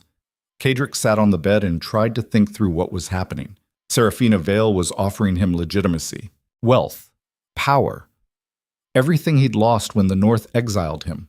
All he had to do was marry her and trust that she wasn't planning to destroy him the moment the ink dried on the marriage contract. Simple. Impossible. The kind of choice that defined whether you lived or died. Food arrived an hour later, brought by a servant who wouldn't meet his eyes. Kedrick examined every dish, looking for poison, finding nothing, just food. Good food, expensive, the kind that rich people ate because they could. He didn't touch it. Instead, he moved to the window and looked out over the gardens, over the city beyond. Ashenmere at night was beautiful, peaceful, the kind of place where violence felt impossible, even though Kedrick knew better. Violence was always possible. Violence was the foundation everything else was built on. These people just hid it better. A knock on the door broke his thoughts. "Come in." A man entered, older, maybe 60, wearing expensive clothes and the expression of someone who'd spent his life managing crises. He closed the door carefully behind him. "Duke Ashbourne. I'm Gerard Vale, Serafina's uncle." Kedrick turned to face him properly. "She doesn't know I'm here," Gerard continued. "Doesn't know I've been watching her these past months, planning her little rebellion. What do you want? To give you information, free of charge, because I think you're about to make a mistake that will kill you. I'm listening." Gerard sat down uninvited, folded his hands in his lap. "My niece is brilliant, sharp as any blade, but she's also dangerous in ways you haven't begun to understand. This marriage she's proposing, it's not what she's told you. The partnership, the equality, that's theater. Then what is it?" Gerard met his eyes. "It's a trap. Once you're married, once you're legally bound to this family, she's going to use you, your reputation, your capacity for violence. She needs someone to eliminate obstacles, people who stand between her and control of the Vale fortune. And you're going to be that someone, her weapon, her attack dog. And when you've served your purpose, when the bodies are buried and the threats are gone, she'll dispose of you. That's a serious accusation. It's the truth. I've read her private correspondence, seen her real plans. She's been preparing this for over a year. You're not a partner to her. You're a tool. A particularly sharp tool, but still just a tool." Kedrick studied the old man, looking for tells, for signs of deception. "Why tell me this? What's your interest?" "Because I loved my brother, Serafina's father, and I've watched him dying while she positions herself to tear apart everything he built. The family, the business, the reputation. She'll burn it all if it means getting what she wants. I can't stop her, but maybe I can stop her from using you to do it. How noble." Gerard smiled sadly. "Not noble, practical. If you marry her, you'll destroy yourself, and probably take half the South with you. I'm trying to prevent a disaster, or you're trying to prevent her from succeeding. Maybe you want control of the Vale fortune.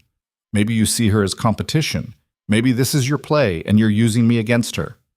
Gerard stood. "Believe what you want, but ask yourself this. Why would a woman who's rejected 7 proposals suddenly offer everything to an exiled duke with no power and no prospects? What does she gain that she couldn't get easier elsewhere?" The question hung in the air like smoke. "Think about it," Gerard said. "And if you're smart, you'll leave tonight. Disappear before midnight. Save yourself." He walked to the door, paused with his hand on the handle. "My niece is not your equal, Duke. She's your end, and she's been waiting 2 years for you to walk into her trap." He left. Kadrick stood alone in the guest room, feeling the foundations of his decision beginning to crack. Because Gerard was right about one thing. The timing was too convenient. The offer was too perfect. Serafina had known exactly what to say, how to appeal to him, what he wanted to hear. That level of precision didn't come from honesty. It came from manipulation. But that raised another question. If Gerard was telling the truth, what was he supposed to do about it? Walk away? Return to exile? Spend the rest of his life wondering what might have happened? Or stay? Play along.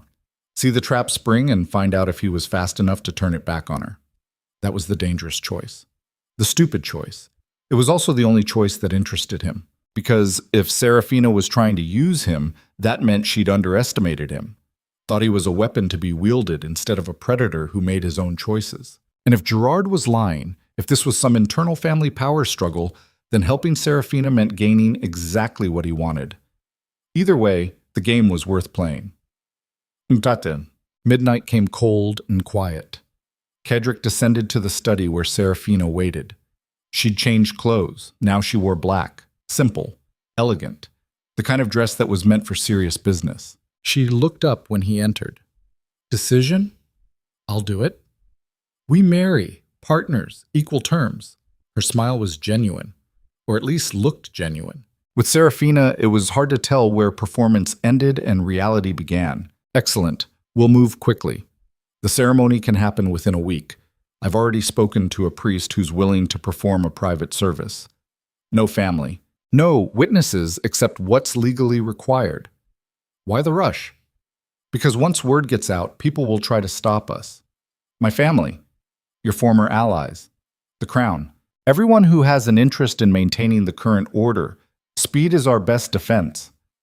Kedrick nodded. It made sense, or at least it made sense if she was being honest. One condition, he said, name it. I want full transparency. Complete honesty about what you're planning. No surprises, no hidden agendas. If we're partners, we share information. Serafina's expression didn't change. Agreed. Full transparency. The ease of her agreement made Kedrick's instincts scream. No one agreed to complete honesty that quickly. Not unless they had nothing to hide or everything to hide and the confidence to maintain the lie. Then we have a deal. She extended her hand. He took it. Her grip was firm, confident, the handshake of someone who'd just won something. I'll make arrangements, she said. The ceremony will be in 6 days. Until then, you should stay here, in the guest wing, hidden. If anyone sees you before we're married, it complicates everything. Understood. Good. She released his hand. Welcome to the family, Duke. This is going to be interesting. She left. Kedrick stood in the study, alone with documents that promised everything and instincts that screamed betrayal. 6 days. That was all the time he had to figure out the truth, to determine whether Serafina was offering partnership or execution. 6 days to decide if he was hunter or prey. The next 5 days passed in strange isolation. Kedrick stayed in the guest wing, ate meals alone, saw no one except servants who wouldn't speak to him. It was like being in prison except the walls were silk and the bars were politeness. On the 3rd day, Gerard found him again. You're still here. I'm disappointed. I made a choice, a stupid one. Gerard sat down across from him. Do you know what my niece did 2 years ago? To the last man who got too close to understanding her nature? Tell me. His name was Marcus Thorne. Minor nobility, smart. He figured out that Serafina was manipulating her father's business contacts, creating dependencies, positioning herself to take control when the old man died. Marcus tried to expose her, threaten her. What happened to him? Gerard's expression was grim. He disappeared. 3 days before he was supposed to present evidence to the family council. His body was found a week later in the river, officially ruled an accident. But everyone who knew the situation understood the truth. You're saying she had him killed. I'm saying she's capable of anything. And you're walking into the same trap Marcus did. Except you're more dangerous, which means she'll be more thorough. Or you're lying. Trying to turn me against her because you want control of the family. Gerard stood. Believe what you want. But when the knife goes in your back, remember I tried to warn you. He left. Again. Kedrick sat in the empty room and thought about Marcus Thorne. About convenient accidents, about people who threatened the wrong person and paid for it with their lives. He'd done the same thing dozens of times, eliminated threats before they could materialize. It was practical, necessary, the kind of thing powerful people did to stay powerful, which meant if Serafina had killed Marcus Thorne, it didn't make her a monster. It made her competent, but it also meant Gerard might be telling the truth, that this marriage was preparation for something darker, that Kaedric was being positioned exactly where Serafina wanted him before the real game began. The problem was he still couldn't see the angle, couldn't identify what she gained by marrying him that she couldn't get easier through conventional means. Unless the goal wasn't gain, unless the goal was destruction. That thought arrived like a blade between the ribs. What if this wasn't about building power? What if it was about destroying him? About finding the one way to completely and utterly end the man who'd been watching her for 2 years? Marry him. Bind him legally. Then use that connection to dismantle everything he was piece by piece. It was elegant, thorough. Exactly the kind of plan someone like Serafina would create. Kaedric stood and walked to the window, looked out over gardens that suddenly felt less like beauty and more like a carefully maintained facade hiding rot beneath. 6 days had become 4, then 3. And he still didn't know the truth. Bams! The night before the wedding, Serafina came to his room. She entered without knocking, closed the door behind her, stood there in the dim candlelight looking like every warning he'd ever received about women who smiled like knives. "Tomorrow we marry," she said. "Yes." "Are you having second thoughts?" "Many." She smiled. "Good. That means you're thinking. I'd be worried if you weren't." She moved closer. "Can I tell you something true? If you're capable of it." The barb didn't land. Or maybe it did and she just didn't care. I've spent my entire life watching men destroy themselves over stupidity, pride, honor, love, all these abstract concepts that mean nothing when you're dying. My father dedicated his life to building this family's reputation, and it's killing him. My brother wastes his potential trying to be liked instead of feared. Every man I've ever met has been constrained by some self-imposed limitation, some line they won't cross. And I don't have lines. That's what makes me useful to you. That's what makes you honest. She was very close now, standing near enough that he could feel the warmth of her. Everyone else pretends they have lines, pretends there are things they won't do, but we both know the truth. The lines are imaginary. And the only real question is what you're willing to trade for what you want. What do you want, Serafina? Everything. Power. Freedom. The ability to act without permission. To build something that belongs to me instead of being inherited or given. And I can't do that alone. I need someone who understands that everything is a transaction. That relationships are just contracts between people who need each other. That love is a story we tell ourselves to justify baser desires. You're describing psychopathy. I'm describing reality. Love is just chemicals and conditioning. Power is real. Control is real. Everything else is performance. Kaedric studied her face, looking for cracks, for places where the mask slipped. Found nothing. If you believe that, why marry at all? Why not just take what you want? Because, Serafina said softly, taking requires force and force creates resistance. But partnership? Alliance? That creates multiplication. 2 predators hunting together catch more than 2 hunting alone. That's mathematics. That's evolution. That's truth. Or it's an elaborate rationalization for the trap I'm walking into. She smiled. Only one way to find out. She turned and walked to the door, stopped with her hand on the handle. Tomorrow night, after the ceremony, we'll consummate the marriage, publicly verify the bond, and then the real work begins. Are you ready for that? I've been ready since I crossed the border. Good. Because there's no going back after tomorrow. Whatever we become together. She left. Kaedric stood alone in the guest room, feeling the walls close in like a coffin being nailed shut. Tomorrow he married Serafina Vale. Tomorrow he bound himself to a woman who might be his salvation or his executioner. Tomorrow he made a choice that couldn't be unmade. And he still didn't know which version of tomorrow he was choosing. Outside, Ashenmere slept, peaceful, quiet, completely unaware that in this house, in this room, a man was standing on the edge of either triumph or annihilation and couldn't tell the difference between the two. The wedding was small, private, exactly as Serafina had promised. They stood in a chapel on the estate grounds. Just them, the priest, and 2 witnesses pulled from the household staff who looked too terrified to refuse. The ceremony was perfunctory, legal, binding.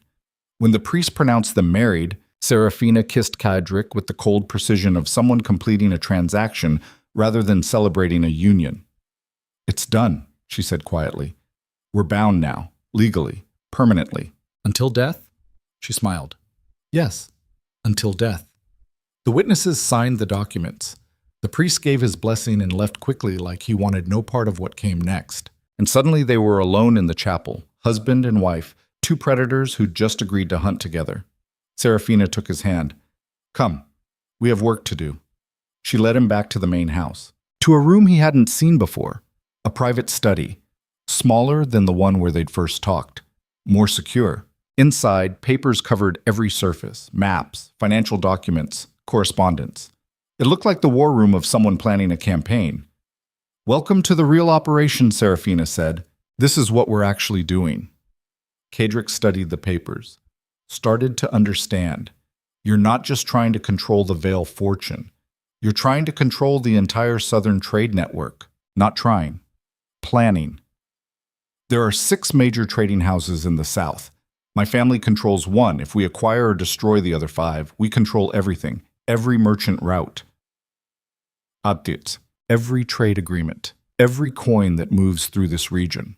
That's impossible. The other houses are too powerful, too established. They are, which is why we need leverage. She pulled out a folder. Evidence of crimes, corruption, betrayals. I've spent 2 years collecting information on every major house, and now that I have you, we can use it. Use it how? Blackmail where possible, elimination where necessary. You're going to be my weapon, Duke, the instrument of destruction that clears away obstacles. And in exchange, you get to be part of building an empire that makes your northern territory look like a child's toy. Kadric felt something cold settle in his chest. You did trap me.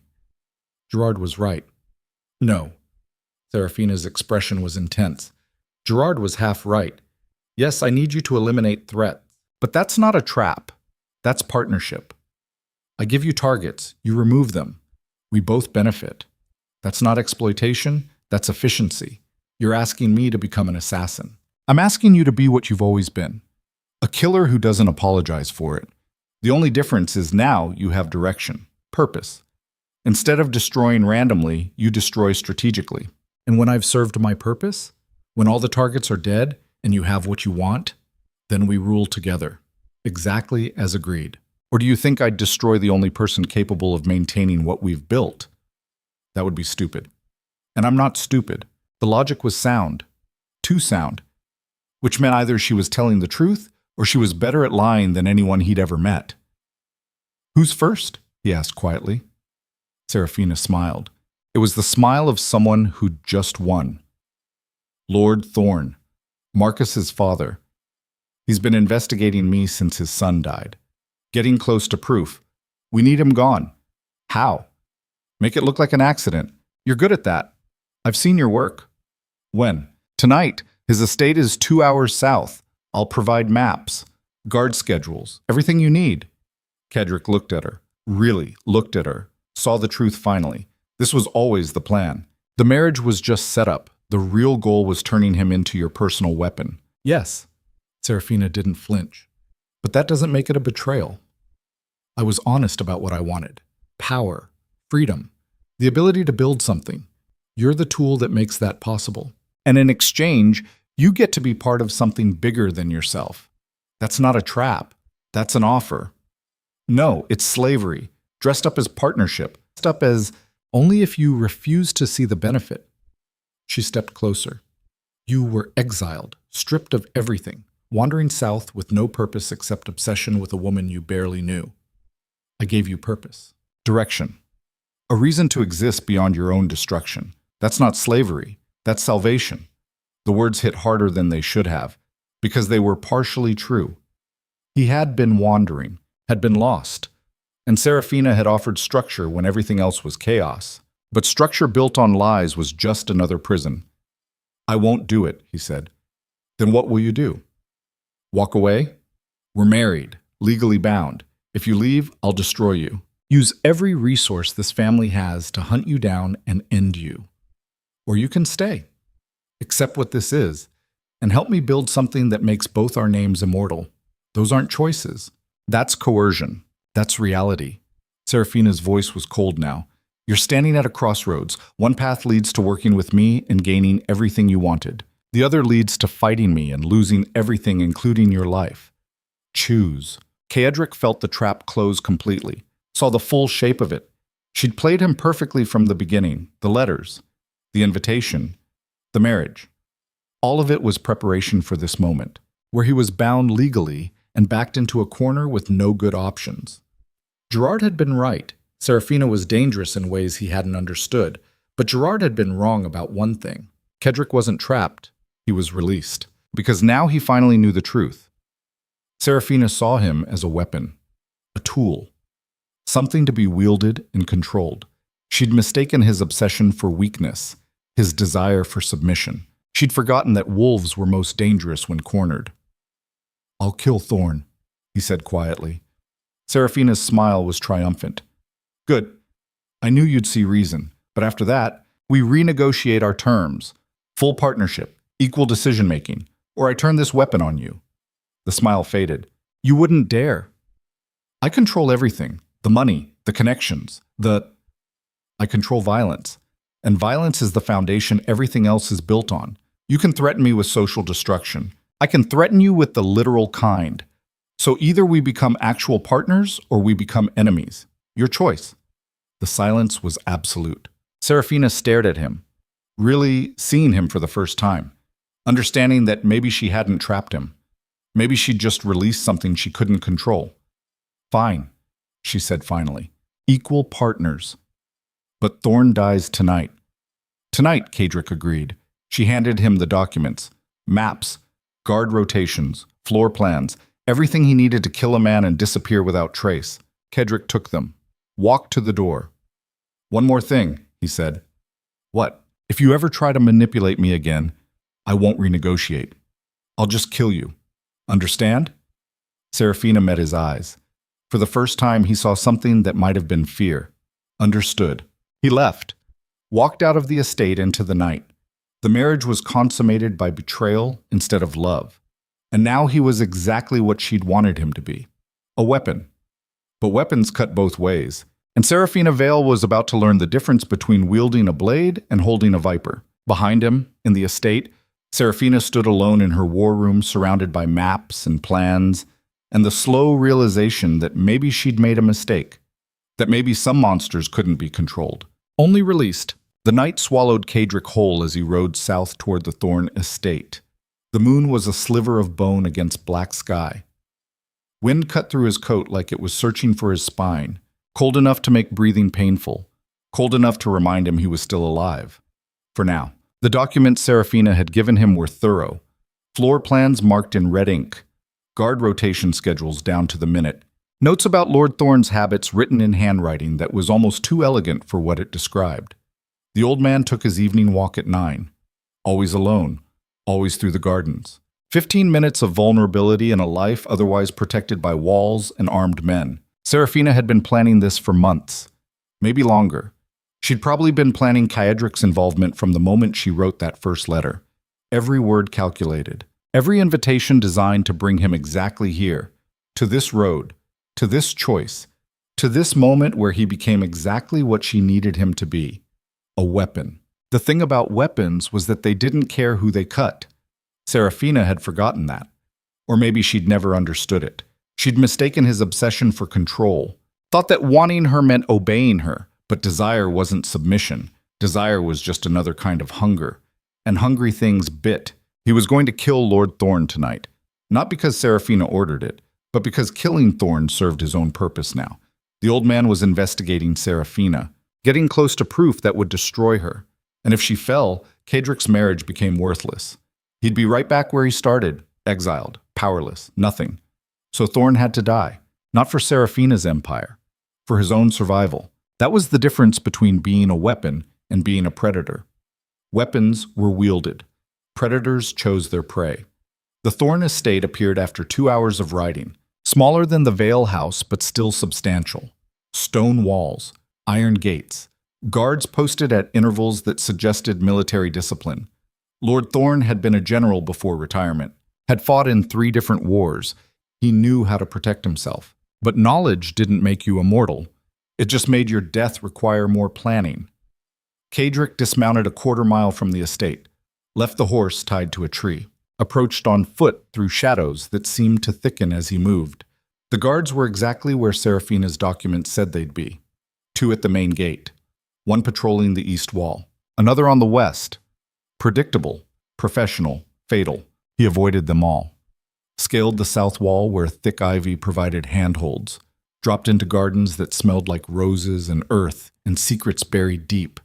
The main house rose ahead of him, dark windows, silent corridors, a tomb for the living. Somewhere inside, Lord Thorne was finishing dinner, would take his evening constitutional in 20 minutes, would walk through these gardens alone because he'd done it every night for 15 years, and habit made people careless, made them believe patterns were safety instead of just patterns. Caedric found a position behind a marble statue, Apollo or Adonis or some other dead god.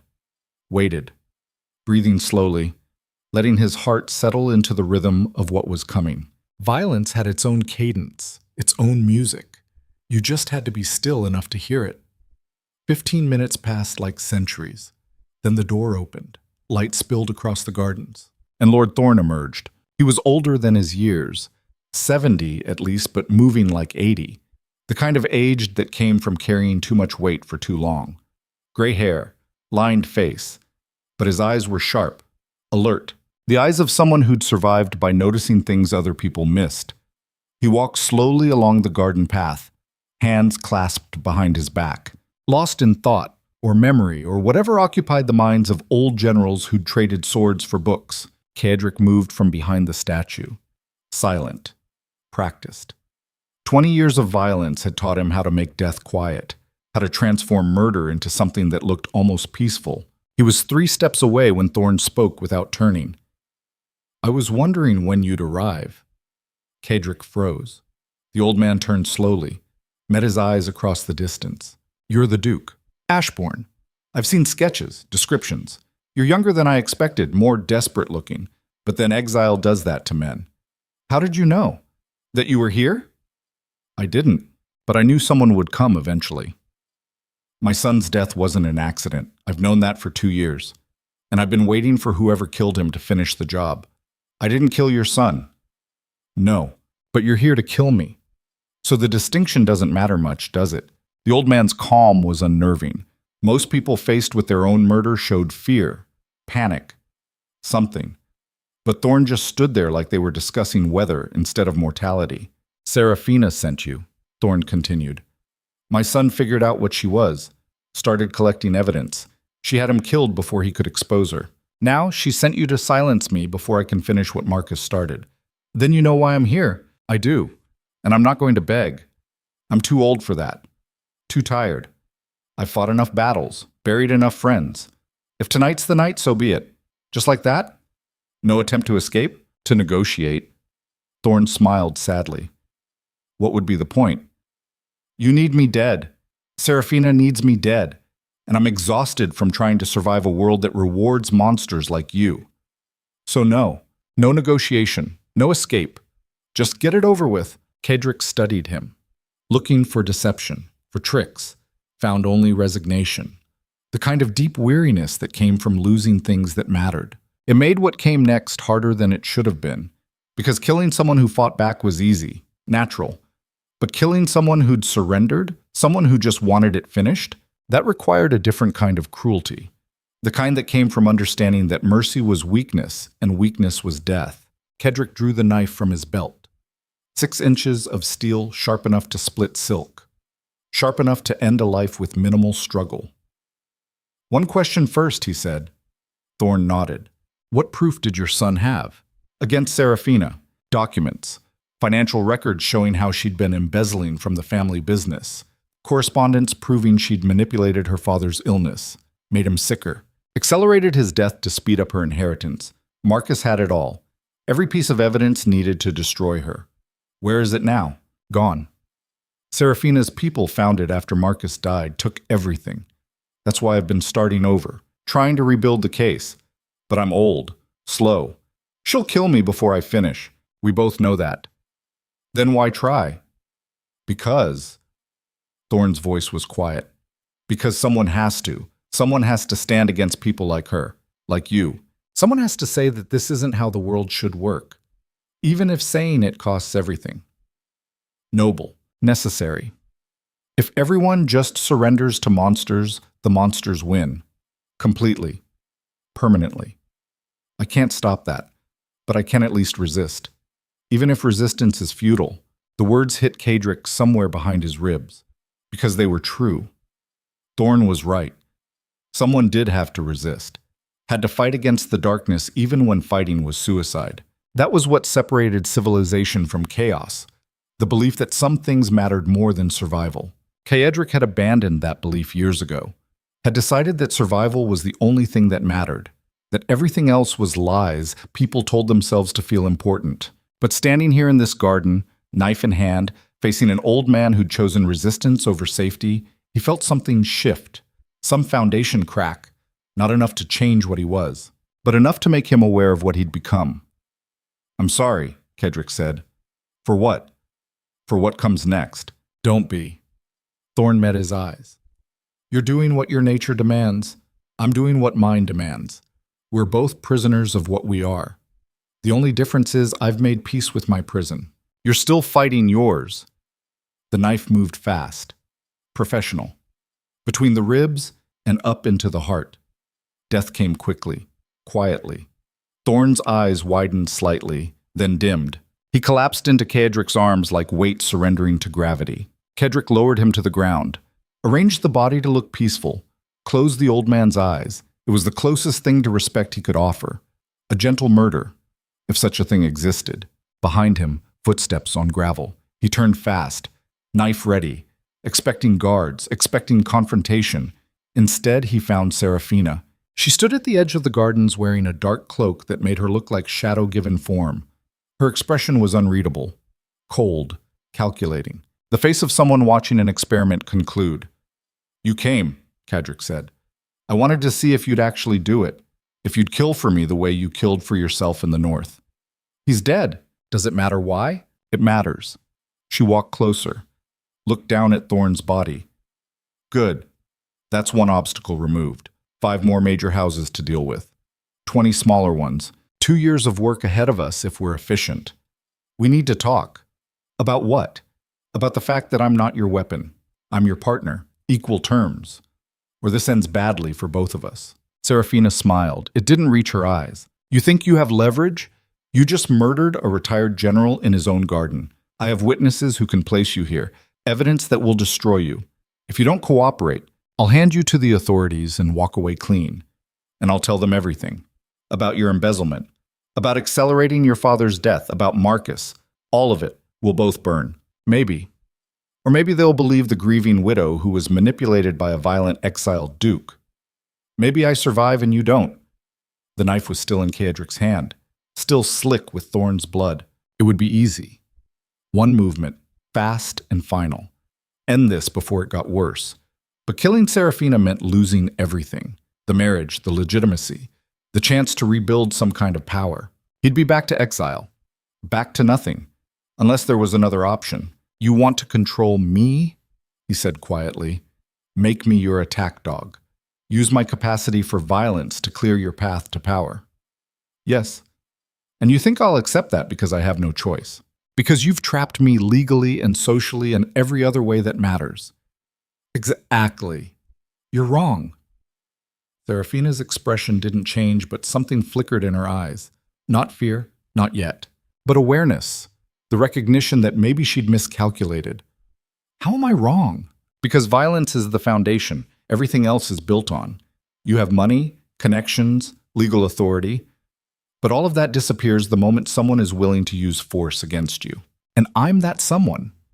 So either we renegotiate as actual partners, or I destroy everything you're building, starting with you. You wouldn't dare. I'm your only way back to... I don't care about legitimacy anymore. I don't care about titles or respect or any of the things that used to matter. You taught me that tonight. Watching Thorn die. Hearing him talk about resistance and necessity and standing against monsters. He was right. Someone does have to resist. And I'm done being the monster everyone resists. I'm done being used. Then what are you? Free. Finally, completely. Free from expectations, free from the need to be anything except what I choose. And what I choose is partnership or nothing. The silence was absolute. Even the wind held its breath. Serafina stared at him, really seeing him, understanding that the weapon she'd tried to create had become something else, something she couldn't control. Fine, she said finally. True partnership, equal decision-making, shared power. But you have to prove you're capable of it, that you can think strategically instead of just destroying everything in reach. How? Tomorrow night there's a gathering. All 6 major trading houses, a negotiation about southern trade routes. We need to position ourselves as indispensable, make them need us. That requires subtlety, manipulation. Can you do that? Or can you only kill? I can do whatever's necessary. Good. Because if we're partners, I need to trust that you won't just murder everyone who annoys you. I need to trust that you understand when violence serves our goals and when it destroys them. And you need to trust that I'm more than just a weapon. Yes, Serafina extended her hand. So, true partnership, starting now. Kedrick looked at her hand, at the woman who'd manipulated him into marriage and tried to turn him into her personal assassin, the woman who was brilliant and dangerous and probably still planning how to control him. But she was also right about one thing. 2 predators hunting together caught more than 2 hunting alone. He took her hand, shook it. The deal was remade. On different terms, with different understanding. They were partners now. Or they were enemies waiting to happen. Time would tell which. Behind them, Lord Thorne's body cooled in the garden. First casualty of an empire that didn't exist yet. First sacrifice to whatever they were building together, or first victim of whatever they were becoming. Done. The gathering the next night was everything wealth could create. The event took place at the Merchants' Hall in central Ashenmere. 3 stories of marble and gold. Chandeliers that probably cost more than small towns. The kind of opulence that whispered, "We matter," without having to shout it. Representatives from all 6 major trading houses attended. The Vale family. The merchants of House Crestwell. The shipping empire of House Ravenscar. The banking consortium of House Sterling. The agricultural holdings of House Greenfield. And the manufacturing lords of House Ironwood. Between them, they controlled 90% of Southern commerce. Every trade route, every major financial institution, every supply chain that kept the region functioning. They were the invisible empire, the real power beneath the crown's authority. And tonight they were negotiating who would control the northern trade routes now that House Ashbourne had fallen. Kedrick and Serafina entered together, husband and wife, duke and duchess. Though Kedrick's title was more courtesy than legal now. Exiles didn't keep their ranks. But these merchants were southern nobility. They valued appearance over technicality. The great hall fell silent when they entered. Every conversation stopped. Every head turned. Because everyone had heard the rumors. The exiled duke marrying into House Vale within a week of arriving in Ashenmere. It was scandal. It was fascinating. It was exactly the kind of chaos these people loved to discuss while pretending to be shocked. Lord Crestwell approached first. Heavy-set, jovial. The kind of man who'd perfected the art of seeming harmless while being anything but. Duke Ashbourne. Lady Serafina. What a surprise. We weren't expecting you tonight. Serafina smiled. Her public smile. The one that looked genuine unless you knew her. We're married now. Partners in all things. Including business. Where House Vale goes, my husband goes. How modern. Crestwell's eyes moved to Kedrick. And you, Duke, adjusting well to southern life, learning the landscape. Indeed. Well, you've arrived at an opportune moment. We're discussing the northern territories. Now that your former house has expelled you, trade routes through that region are in flux. We're deciding how to proceed. Proceed carefully, Kedrick said. The North doesn't respond well to southern interference, but it must respond to commerce. Crestwell gestured to the assembled merchants. These routes are too valuable to abandon just because local politics have become unstable. We need solutions. You need permission. The North doesn't recognize Southern authority. You'll need local allies, people who understand the territory and its rulers. Do you have suggestions? I might, for the right price. The conversation around them had resumed, but Kedrick could feel attention focused on him. Everyone listening, everyone calculating. Trying to determine if the exiled duke was a resource to exploit or a threat to eliminate. What kind of price? Asked Lady Ravenscar. She was younger than the others, sharp, dressed like she'd stepped out of a painting. House Ravenscar controlled shipping. owned half the merchant fleet that moved goods between south and north. Information, Kadric said. I know the north. Every lord, every alliance, every weakness. That knowledge is valuable, but it's not free. Nothing is, Ravenscar agreed. What do you want? A seat at this table. Recognition that House Vale is now a major player in southern commerce, and control over all northern trade negotiations. The room went silent again. Lord Sterling laughed. He was ancient, 90 at least, had been running the banking consortium since before most people here were born. That's quite an ask for an exiled duke with no territory and no army. It's quite an offer from the only man who can get you access to northern markets without triggering a trade war. You overestimate your influence, said Lord Ironwood. Tall, thin, cold-eyed. Manufacturing was his empire. Factories, production, the industry that kept the South wealthy. He doesn't have authority in the North anymore. He's nothing there. Nothing is relative, Serafina interjected. My husband may be exiled from one territory, but that doesn't erase 30 years of relationships. The Northern Lords know him, trust him, or fear him. Either works. He can negotiate where you cannot, or he could betray us, Crestwell said. Feed information to the North, sabotage our efforts. How do we trust someone who's already been expelled from his own house for excessive cruelty? You don't, Kedrick said flatly. You don't trust me. You use me. I get you access to northern markets. I facilitate negotiations that would otherwise fail. And in exchange, you give House Vale legitimacy and influence. It's not trust. It's transaction. And transactions are honest. The bluntness seemed to surprise them. Nobles usually wrapped everything in layers of politeness. But Caedric had stopped caring about politeness somewhere between exile and murder. Lady Ravenscar studied him with open curiosity. I like him. He's direct.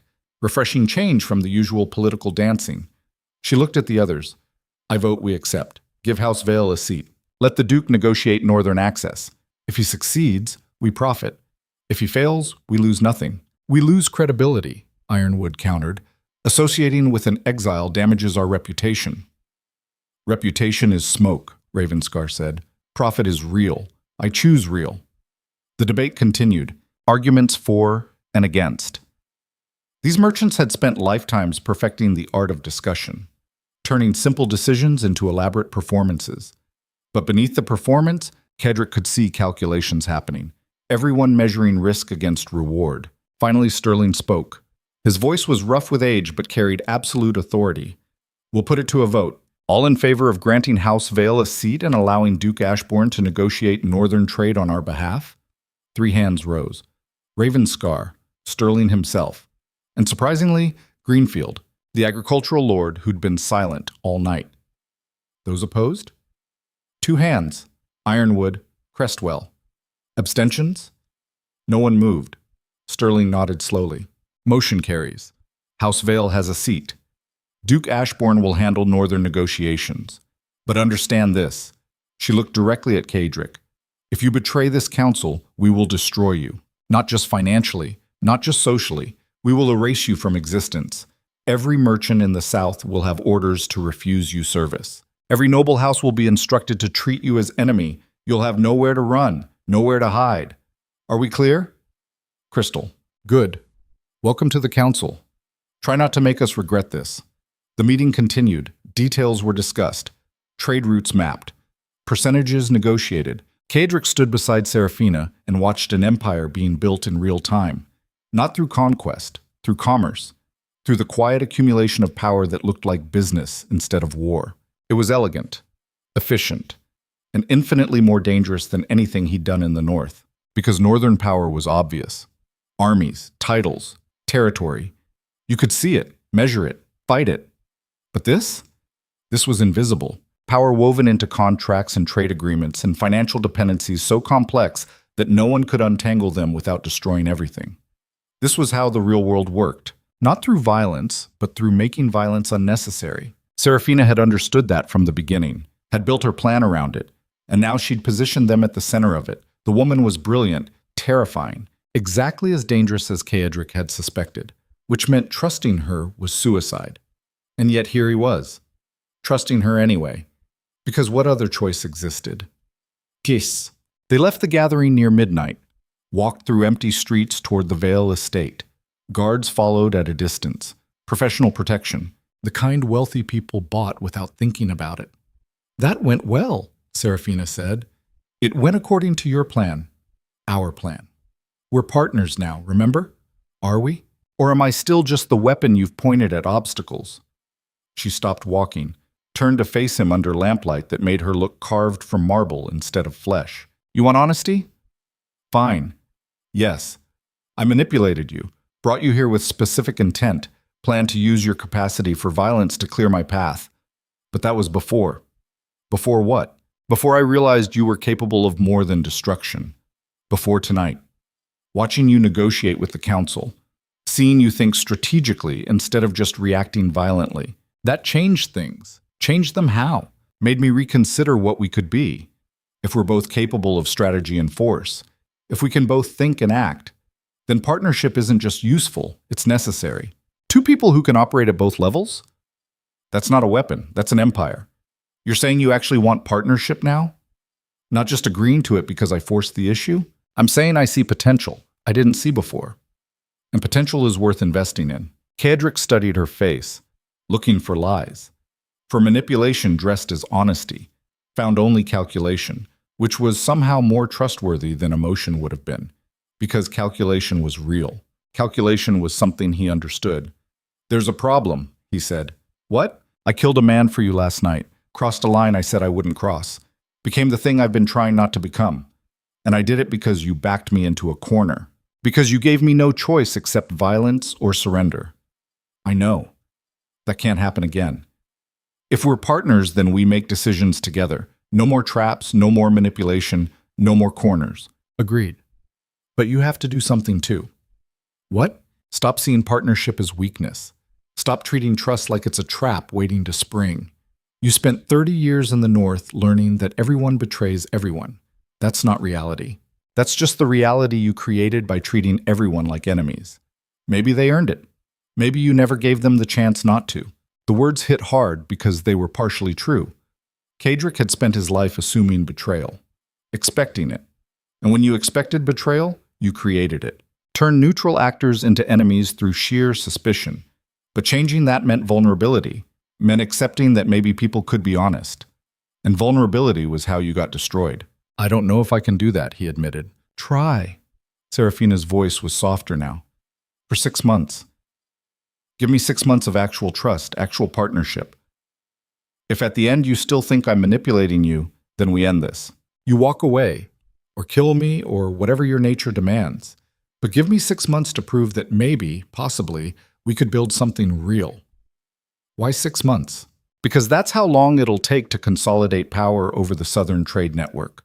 To transform House Vale from one player among many to the dominant force. And if we succeed, you'll have more power than you ever had in the North. Real power. The kind that doesn't require cruelty to maintain.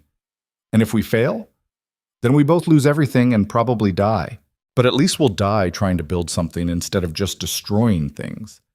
Not exactly inspiring. She smiled. It's honest. That's worth more than inspiration. Kedrick considered this. 6 months, half a year of genuine partnership. It was either the smartest thing he could do or the stupidest. And he had no way to know which until it was too late. But stupidity had gotten him this far. Might as well see where it led. 6 months, he agreed. Actual trust. Actual partnership. But if you betray me, I know, you'll kill me. We've established that. She started walking again. Come on, we have work to do. Tomorrow we start restructuring the northern trade routes. The day after, we begin negotiations with House Ironwood. They're the biggest obstacle. If we can turn them or break them, the rest will fall in line. Break them how? Serafina glanced back at him. Her smile was sharp. With you doing what you do best. And me doing what I do best. Strategy and force. Thought and action. That's what partnership means. They walked back toward the estate. Behind them, the city slept. Ahead, an empire waited to be built, or burned down trying. And between them, an alliance formed from obsession and manipulation, and maybe, possibly, the beginning of something that looked almost like trust. It was insane, dangerous, exactly the kind of choice that destroyed people. Kedrick had never felt more alive. The next morning began with blood. Kedrick woke to shouting, guards running, the kind of chaos that meant something terrible had happened. He grabbed a knife and moved through the estate toward the noise. Found Serafina in the main hall. She was pale, shaking, standing over something on the floor. He pushed through the crowd. It was Gerard, Serafina's uncle. The man who'd warned Kaedric about the trap. The man who'd tried to save him from making this choice. His throat had been cut. Professionally, efficiently. The kind of murder that took skill and practice. Beside the body, a note, written in red ink that might have been blood. Traitors die. Partners prosper.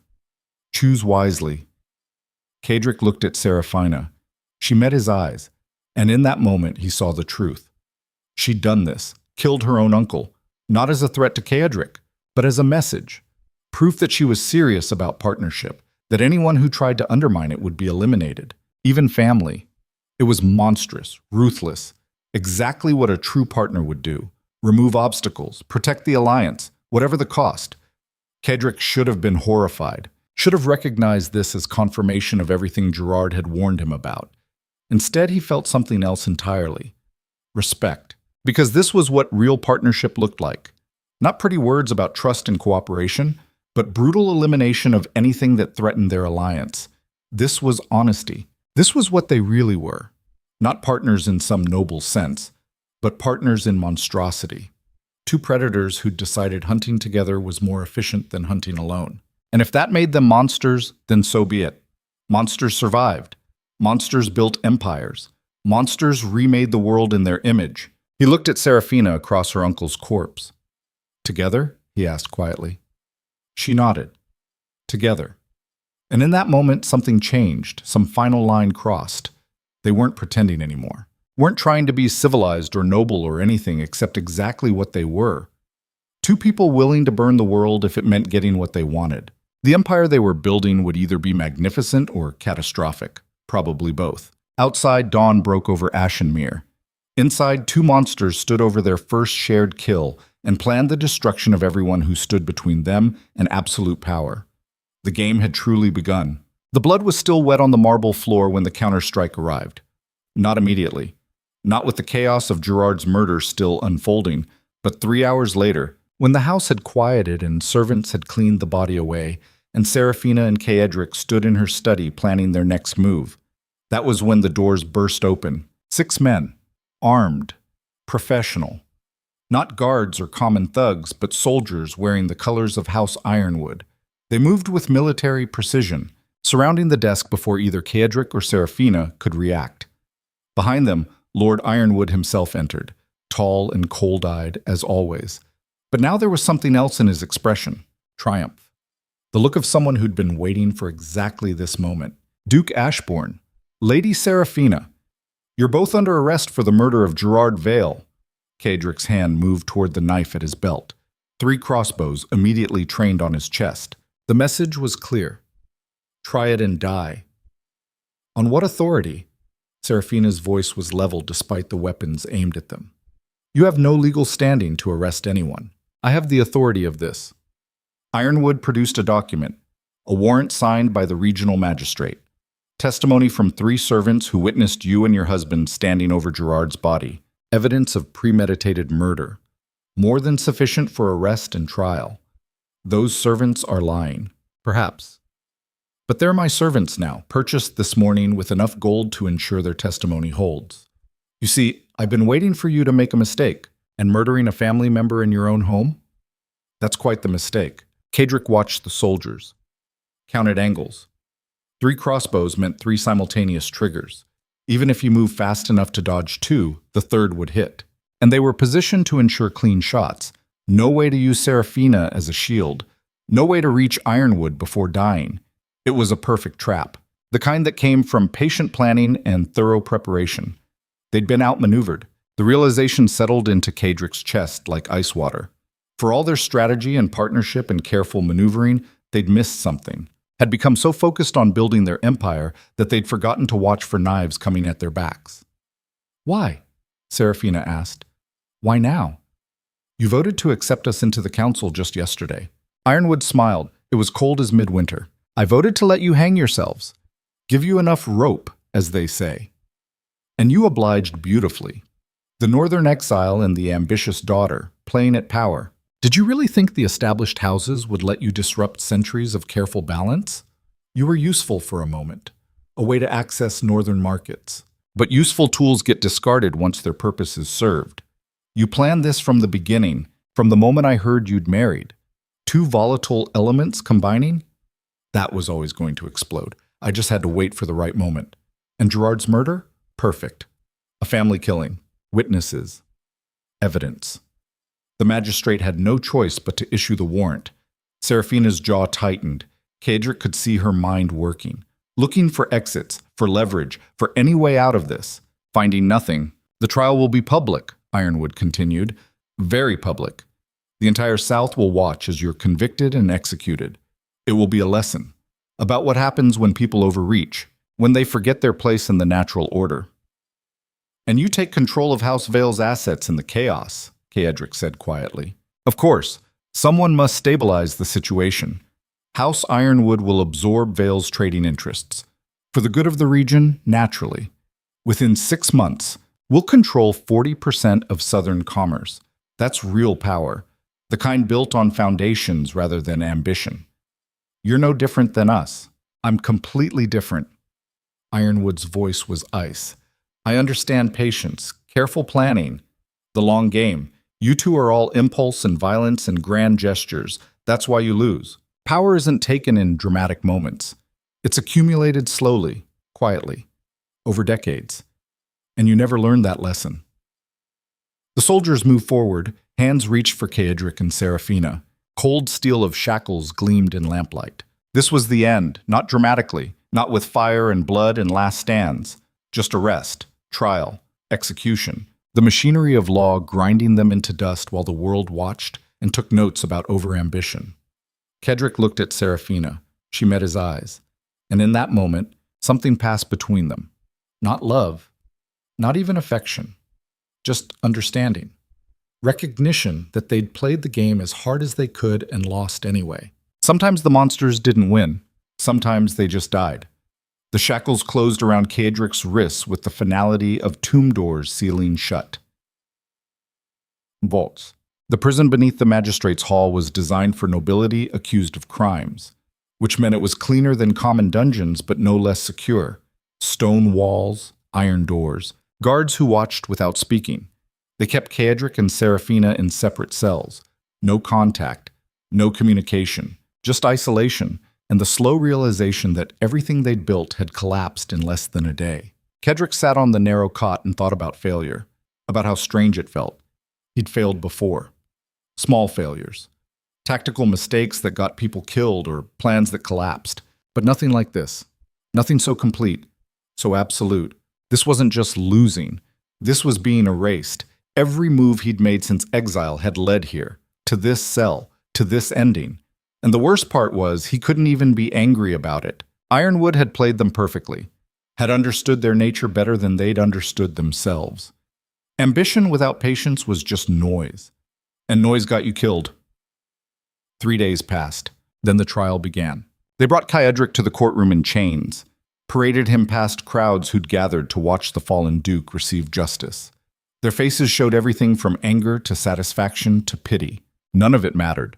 They were audience to a performance where the ending was already written. Serafina was already there, seated beside him at the defendant's table. She looked smaller somehow, diminished by shackles and circumstances. But her eyes were still sharp, still calculating, still looking for some angle even now. The magistrate entered, an old man with a face like weathered stone. He'd probably presided over 1,000 trials, knew every trick, every legal maneuver.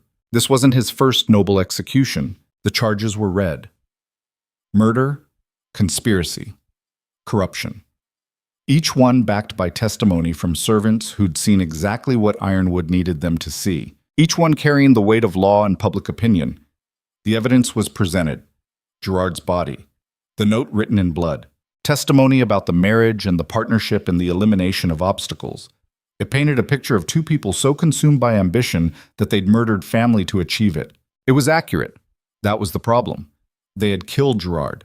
Not personally, not both of them, But the intent had been there, the willingness. And in law, intent was often enough. Kaedric watched the trial unfold with strange detachment, like watching a play about someone else's life.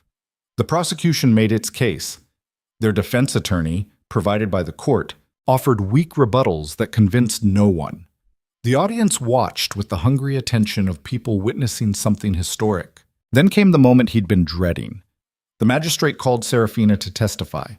She stood, walked to the witness stand, took the oath to speak truth, and proceeded to destroy everything. "My lords," she began, her voice steady, "I stand before you guilty of ambition but not of murder. Everything you've heard about our partnership is accurate. My husband and I sought to build power in the Southern Territories. We maneuvered. We manipulated. We positioned ourselves against established houses, but we did not kill Gerard Vale." "Then who did?" the prosecutor asked. "I don't know, but I know it wasn't us. The murder was designed to look like our work, to frame us for a crime that would justify exactly this: arrest, trial, execution, and the dissolution of House Vale's assets to benefit whoever orchestrated it. You're suggesting a conspiracy. I'm stating a fact. Someone wanted us removed, wanted our house broken, and they used Gerard's death to accomplish it." She looked directly at Ironwood. "Someone who profits from our destruction." Ironwood stood. Baseless accusations. "You have no proof." "Don't I?" Serafina reached into her dress, pulled out a folded paper, handed it to the magistrate. "That's a letter from Gerard, written the night before he died. In it, he describes threats he'd received from representatives of House Ironwood, warning him to stop interfering in our marriage or face consequences." The courtroom erupted. The magistrate called for silence. Read the letter carefully. "Where did you get this?" he asked. "From Gerard's private study, found by a servant who brought it to me this morning." "Why didn't you present it earlier?" "Because I was in a cell. Because I was denied access to my house and my documents. Because this entire proceeding has been designed to prevent us from mounting a defense." The magistrate looked at Ironwood. "Is this letter authentic?" "I have no knowledge of any such letter." "It's obviously a forgery, a desperate attempt by the accused to shift blame. Then you won't object to verification." Handwriting analysis. Investigation of the claims made within it. Ironwood's face remained neutral, but Kaedric saw the tension in his shoulders, the slight tightening around his eyes. The letter was real, and its existence changed everything. Because if Gerard had been threatened by Ironwood, that created reasonable doubt. Not much, not enough to guarantee acquittal, but enough to complicate the narrative, to make the simple story of ambitious killers into something more complex. The trial paused. Investigation began. And for the first time since arrest, Kaedric felt something other than resignation. Hope. Fragile as spider silk, but hope nonetheless.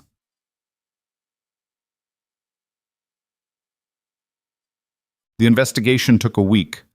7 days of uncertainty while magistrates' officials examined Gerard's study, interviewed servants, traced the letter's authenticity. What they found changed everything. The letter was real. Gerard had written it the night before his death, and the threats he'd mentioned were verified by 3 independent sources. Representatives of House Ironwood had approached Gerard multiple times, pressuring him to abandon his investigation of Serafina, warning him that interference would be costly. More than that, they found evidence of payment. Gold transferred from Ironwood accounts to the servants who'd testified against Kaedric and Serafina. The transactions were hidden, carefully obscured, but not hidden well enough. The case began to collapse. Not completely. The prosecution still had Gerard's murder, still had the circumstantial evidence, but now there was doubt. Questions about who actually benefited from the death, about who had motive and opportunity. The magistrate recalled both parties for a second hearing.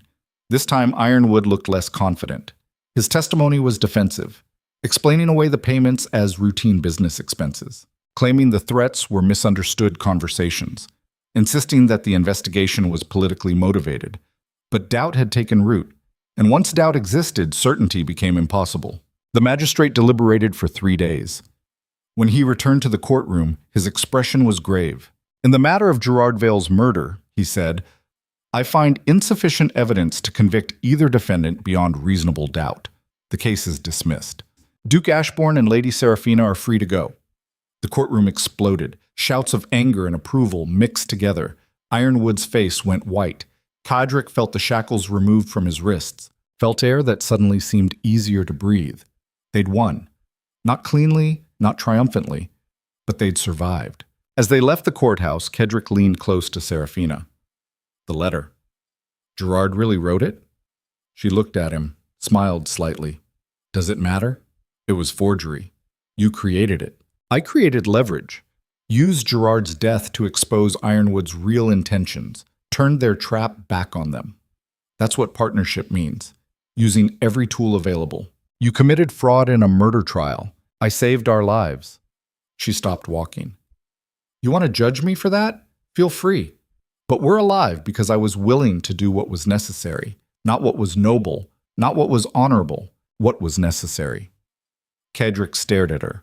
This woman who'd manipulated a trial, forged evidence, lied under oath, who'd committed every kind of dishonesty to achieve victory. And he realized something. He wasn't angry. He was impressed because she was right.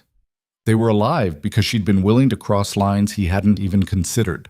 While he'd been resigned to execution, she'd been planning survival. That was the difference between them. He understood violence. She understood everything else. Together, they were something more dangerous than either alone. We need to leave Ashenmere, he said, tonight, before Ironwood regroups. Agreed. But we're not running. We're relocating. There's a difference. Where? North. Back to Ravencroft. Kedrick almost laughed. They exiled me. I can't return. You can't return as Duke, but you can return as something else. As the husband of a wealthy southern merchant who's interested in reopening northern trade routes. As a businessman rather than a lord. That's legitimate. That's legal. And you think the council will accept that? I think they'll have no choice, because we're taking something with us. She pulled another document from her dress. This time Kedrick knew it was real. House Ironwood's complete financial records. Every bribe. Every illegal transaction. Every crime committed in pursuit of power. I acquired these during the investigation. If Ironwood or any other house tries to stop us, these documents become public, and their empires collapse. Insurance, survival. She started walking again. We build from the north. Use your knowledge of the territory and my capital. Create a trading operation that doesn't depend on southern approval. Give it 10 years. We'll be more powerful than we ever would have been staying here. 10 years is a long time. Then we better start now. They left Ashenmere that night. No ceremony, no announcement.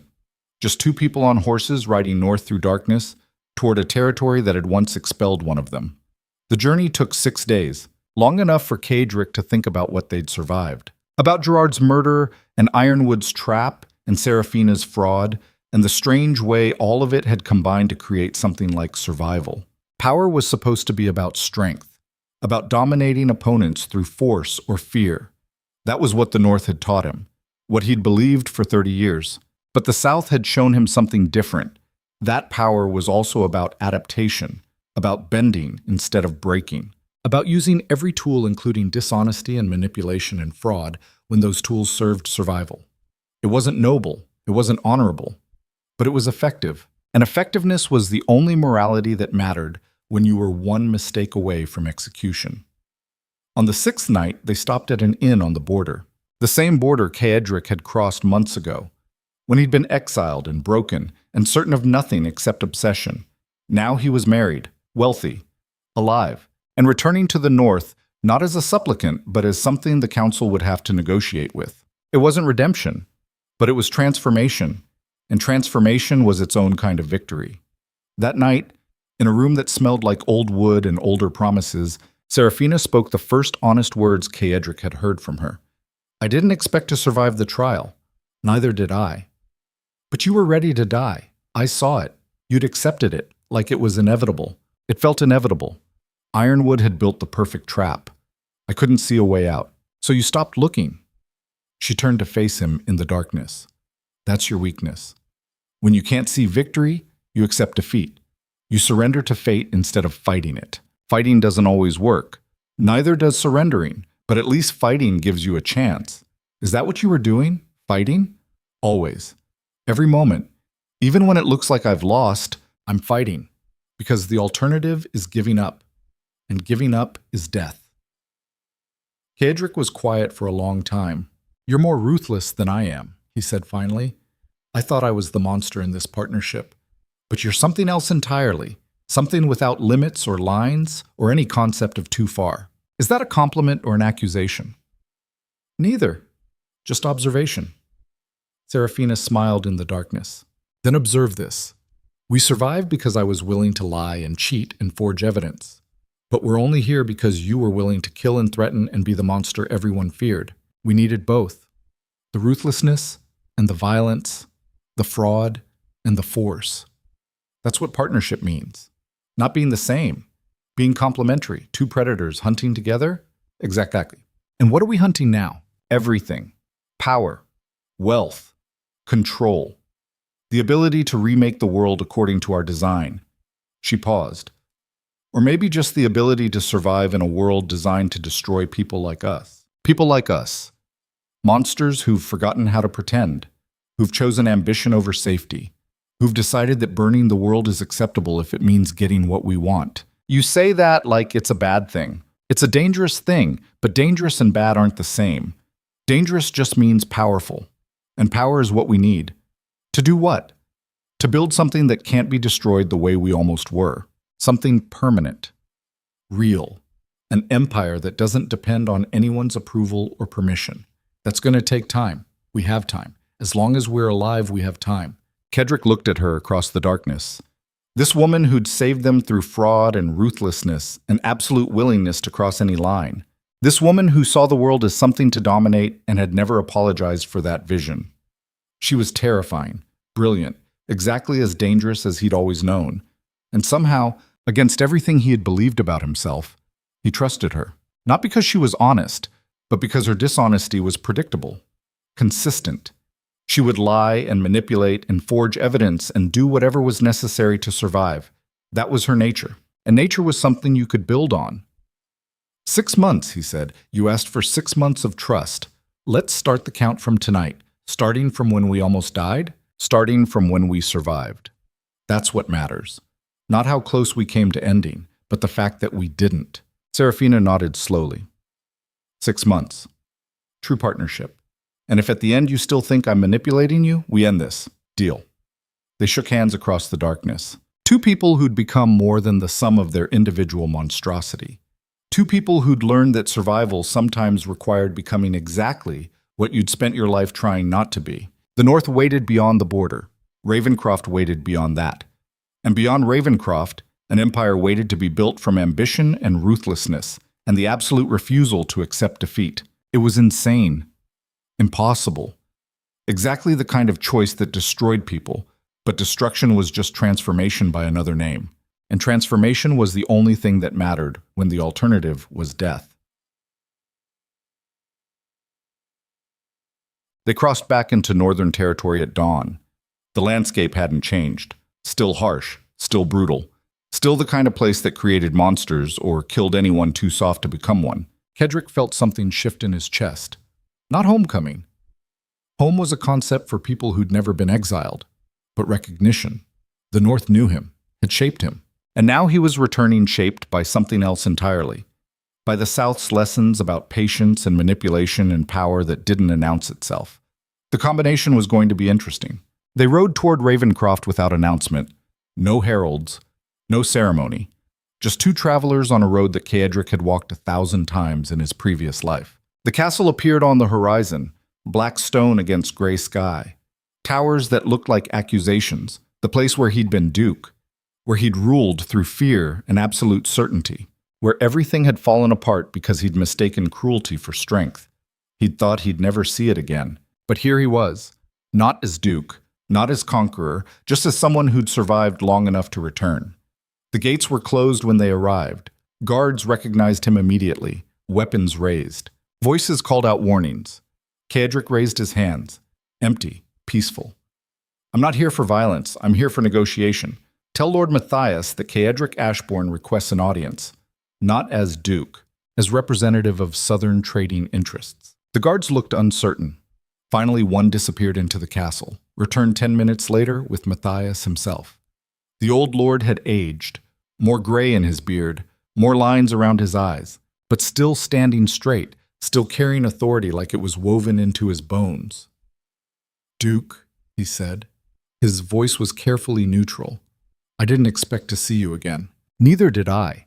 But circumstances change. I've come to propose a business arrangement, northern access to southern trade routes in exchange for favorable terms.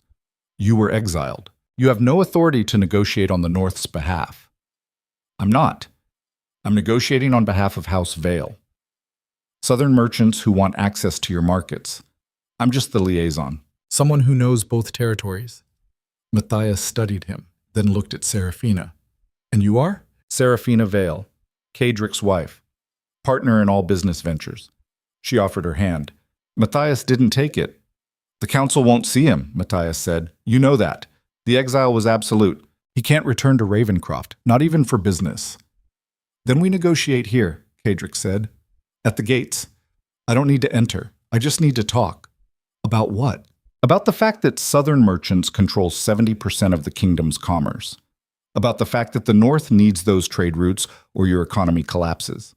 And about the fact that I can give you access to those routes on terms favorable to the North. All I need in exchange is recognition that House Vale has trading rights here." Matthias was silent for a long moment. "You've changed," he said finally. "When you left, you were all rage and violence. Now you sound like a merchant. I learned that violence isn't the only form of power, that sometimes negotiation achieves what force cannot." "Who taught you that?" "She did." Kadrick gestured to Serafina. "Among other lessons." Matthias looked between them, calculating, assessing. "I'll take your proposal to the council, but I'm not promising anything. The North has long memories, and you gave them reasons to remember. I know. That's why I'm not asking for forgiveness, just recognition that business serves everyone's interests better than grudges." "We'll see." Matthias turned to leave, then paused. "For what it's worth, Duke, I'm glad you survived. I thought exile would kill you. I'm impressed it didn't. Exile taught me something important." "What?" "That titles don't matter. Authority doesn't matter. The only thing that matters is what you're willing to become to survive. And I'm willing to become whatever's necessary." Matthias smiled sadly. "That's what I was afraid of." He disappeared into the castle. The gates remained closed, guards remained watching, and Kadrick and Serafina waited outside the fortress that had once been his home. 3 hours later, Matthias returned. "The council will meet with you. Tomorrow. Noon. In the trade hall rather than the castle. They want it clear this is business, not politics." "Understood." "And Duke? One more thing." "Yes?" "They want assurances that you're not planning to reclaim your title. That this is genuinely about trade and not some elaborate scheme to regain power." "I have no interest in reclaiming what I lost," Kadrick said. "That life is gone. I'm building something different now, something that doesn't depend on their approval." Matthias nodded slowly. "Good, because if you try to return to what you were, they'll kill you. Officially this time. No exile, just execution." "I understand. I hope you do, because I don't want to watch that happen." He left again. The gates closed, and Kadrick stood outside Ravencroft with Serafina beside him, feeling the weight of transformation settle into his bones. He'd returned. Not as Duke, not as ruler. Just as someone who'd learned that power came in forms other than violence and authority. Someone who'd been broken by exile and rebuilt as something strange and dangerous and more effective than what he'd been before. The North had created him. The South had refined him. And now he was back to see what combination of those two worlds could build. It was either going to be magnificent or catastrophic. Probably both. The negotiation the next day was tense, professional. The council sat on one side of the long table, Kadrick and Serafina on the other. Between them, maps and trade documents and the weight of history that neither side could ignore. Matthias opened. "You're proposing exclusive northern access to southern trade routes through House Vale. In exchange for what? Favorable tariffs. Protection for Vale merchant caravans traveling through northern territory. And recognition of trading posts in 3 northern cities. That's asking for significant concessions. I'm offering significant value." Serafina spread out documents. "These are current southern trade volumes, What moves through established routes? What could move through northern routes if access was guaranteed? Your economy would grow 30% within 2 years. If we accept your terms, if you accept reality. The South controls commerce. The North controls geography. Partnership serves both interests better than isolation. The council members exchanged glances, calculating, assessing. Lady Octavia spoke next. She'd been one of the nobles who'd voted for Caedric's exile. Now she looked at him with careful neutrality. We have concerns about working with you, Duke. Your history suggests instability. Violence. The kind of volatility that destroys business relationships. My history is why you should work with me. Caedric met her eyes. I know this territory. Every lord, every rivalry, every potential obstacle. I can navigate northern politics in ways southern merchants cannot. That knowledge is valuable. Use it. Or we could just work with southern merchants directly. Cut you out entirely. You could try. But southern merchants don't trust the north. They think you're all barbarians who'd rather raid caravans than negotiate contracts. They won't commit capital without someone they trust vouching for safety. That someone is me. Because you're married to a southern merchant. Because I've proven I can operate in both worlds, north and south. Violence and negotiation. That's the value I offer, not just access, but translation between two regions that fundamentally distrust each other. The council deliberated quietly. Minutes passed like hours. Finally, Matthias spoke again. We'll accept, under specific conditions. First, any violence against Vale caravans will result in immediate termination of this agreement. Second, you personally are barred from entering Ravencroft or any council-controlled territory. Third, quarterly reviews to assess whether the arrangement serves northern interests. Agreed, Seraphina said before Caedric could respond. With one addition. Any violation of these terms by northern parties results in complete withdrawal of southern access. We protect our people as zealously as you protect yours. Fair. Documents were prepared, signed, witnessed, and just like that, months of survival and struggle and transformation resulted in what they'd needed from the beginning: legitimacy, recognition, a foundation to build on. As they left the trade hall, Caedric looked back at Ravencroft one final time. The castle where he'd ruled, where he'd become duke, where everything had fallen apart because he'd confused fear with respect and power with permanence. That version of him was dead, had died somewhere between exile and arrest, between Gerard's murder and Ironwood's trap, between old certainty and new understanding. What remained was something else, something harder to define but more durable, a man who understood that power was fluid, that survival required adaptation, that sometimes the only way forward was through transformation so complete you couldn't even recognize who you'd been before. You're quiet, Seraphina said as they rode away from Ravencroft. Thinking.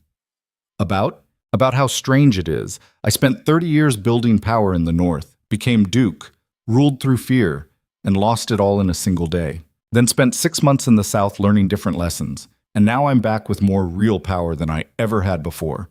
Just a different kind. What kind? The kind that doesn't depend on anyone's approval. The kind built on partnership instead of domination. The kind that's flexible enough to survive because it's not rigid about what form it takes. That's wisdom. That's survival. Wisdom is just what you call survival after enough time passes. Seraphina smiled. Then we're both very wise. Or we're both just very good at not dying. Same thing. They rode south toward the border, toward the life they were building together. Not the empire they'd imagined, not the dramatic conquest they'd planned, just a slow accumulation of power through trade and negotiation and the patient work of building something that would outlast them both. It wasn't the story Caedric had expected, wasn't the ending he'd imagined when he first crossed into the South, obsessed with a woman he barely knew. But it was the ending that made sense, the one where survival mattered more than victory, where transformation mattered more than redemption, where partnership between two broken people created something more resilient than either could have built alone. The North disappeared behind them. The South waited ahead. And between those two worlds, they'd found a way to exist that belonged to neither, but drew strength from both. It was enough. More than enough. It was everything that mattered when the alternative was death. 5 years later, the empire they'd built was real. Not dramatic, not obvious. Just a vast network of trade routes and merchant relationships and financial dependencies that connected north and south in ways that made both regions wealthier and neither fully independent.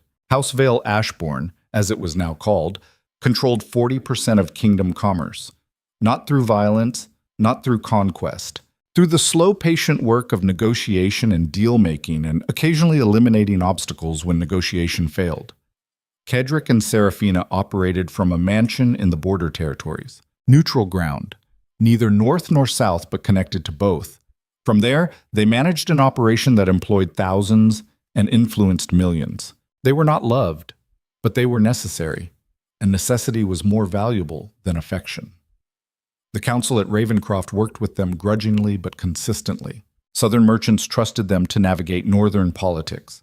Northern lords trusted them to manage southern greed. Both sides needed them too much to destroy them. It was the kind of power that lasted, that endured, that couldn't be stripped away by single acts of betrayal or moments of weakness. On a cold evening in late autumn, Cedric stood on the balcony of their mansion and looked north toward Ravencroft. The castle was barely visible through distance and mist, but he knew it was there, knew the weight of history and exile and transformation that connected him to that place. Serafina joined him. She'd aged well, lines around her eyes that suggested constant calculation, but still sharp, still dangerous, still his partner in every sense that mattered. Thinking about the North? She asked. Always. It's where I came from, even if I can never return. Do you want to? No. That life is gone. I'm something different now. We're something different. She leaned against the railing beside him. Two people who were willing to become monsters to survive. And then discovered that monsters could build empires if they were smart about it. Is that what we are? An empire? Call it what you want. We control commerce, influence politics, determine who prospers and who fails. That's power. Real power. The kind that doesn't require titles or crowns. Just ruthlessness and patience. And partnership. Don't forget partnership. She smiled. Neither of us could have done this alone. I'd have been too strategic and gotten killed in some trial. You'd have been too violent and gotten executed for some murder. But together, we balanced each other's weaknesses. Is that love? Balance? Love is a story people tell themselves. This is something more honest. Mutual benefit, shared survival. The recognition that we're stronger together than apart. That's the most romantic thing you've ever said. She laughed. Then her expression turned serious. Do you regret any of it? Gerard. Thorn. The choices we made. Cedric was quiet for a long time. Regret suggests wishing things were different. I don't wish that. Every choice led here. To this. To survival and power and something like peace.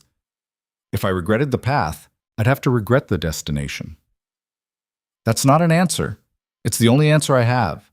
We did what was necessary, became what we needed to become. And now we're here. Still alive, still building, still fighting. That's enough. Is it? He turned to look at her properly. You tell me. You're the one who invited a monster to Ashenmere. You're the one who wrote that I should come as a predator who'd forgotten how to pretend. Did you get what you wanted? Serafina smiled. Slow and genuine. I got exactly what I needed. A partner who matches my ruthlessness. Someone who understands that power is the only thing that matters and everything else is performance. Someone who's honest about being a monster instead of pretending to be human. Then we're both satisfied. We're both alive. That's better than satisfied. She took his hand. They stood together on the balcony as night fell over the border territories. Over the empire they'd built from obsession and manipulation and violence and fraud and every other tool that survival required.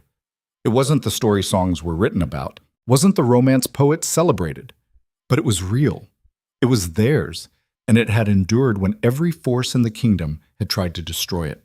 Sometimes the monsters won, not through dramatic conquest, not through grand gestures, but through the patient accumulation of power and the absolute refusal to accept defeat. Sometimes the monsters built empires that lasted. And sometimes, in the quiet moments between battles, the monsters found something that looked almost like peace. Below them, the empire continued. Merchants traveled roads they'd secured. Nobles negotiated deals they'd arranged. Thousands of people lived and worked and prospered because two broken people had decided survival mattered more than morality. It wasn't redemption, it wasn't salvation, it was just existence. But existence was enough when the alternative had always been death. Kaedric squeezed Seraphina's hand. She squeezed back. And they stood together watching darkness fall over the world they'd remade in their own image. Two predators who'd learned to hunt together. Two monsters who'd forgotten how to pretend. Two people who'd chosen each other when everyone else had chosen to destroy them. That was the story. Not dramatic, not perfect, just true. And truth, in the end, was the only thing worth building empires on. The North remembered cruelty. The South remembered ambition. But the border territories remembered something else. Two people who'd survived everything thrown at them and built power from the ruins of their own destruction. That was legacy. That was permanence. That was what mattered when everything else had burned away. The empire stood. The partnership endured. And somewhere in the cold northern wind, the ghosts of who they'd been before watched and understood. Transformation wasn't betrayal. It was evolution. And evolution was how monsters learned to rule the world.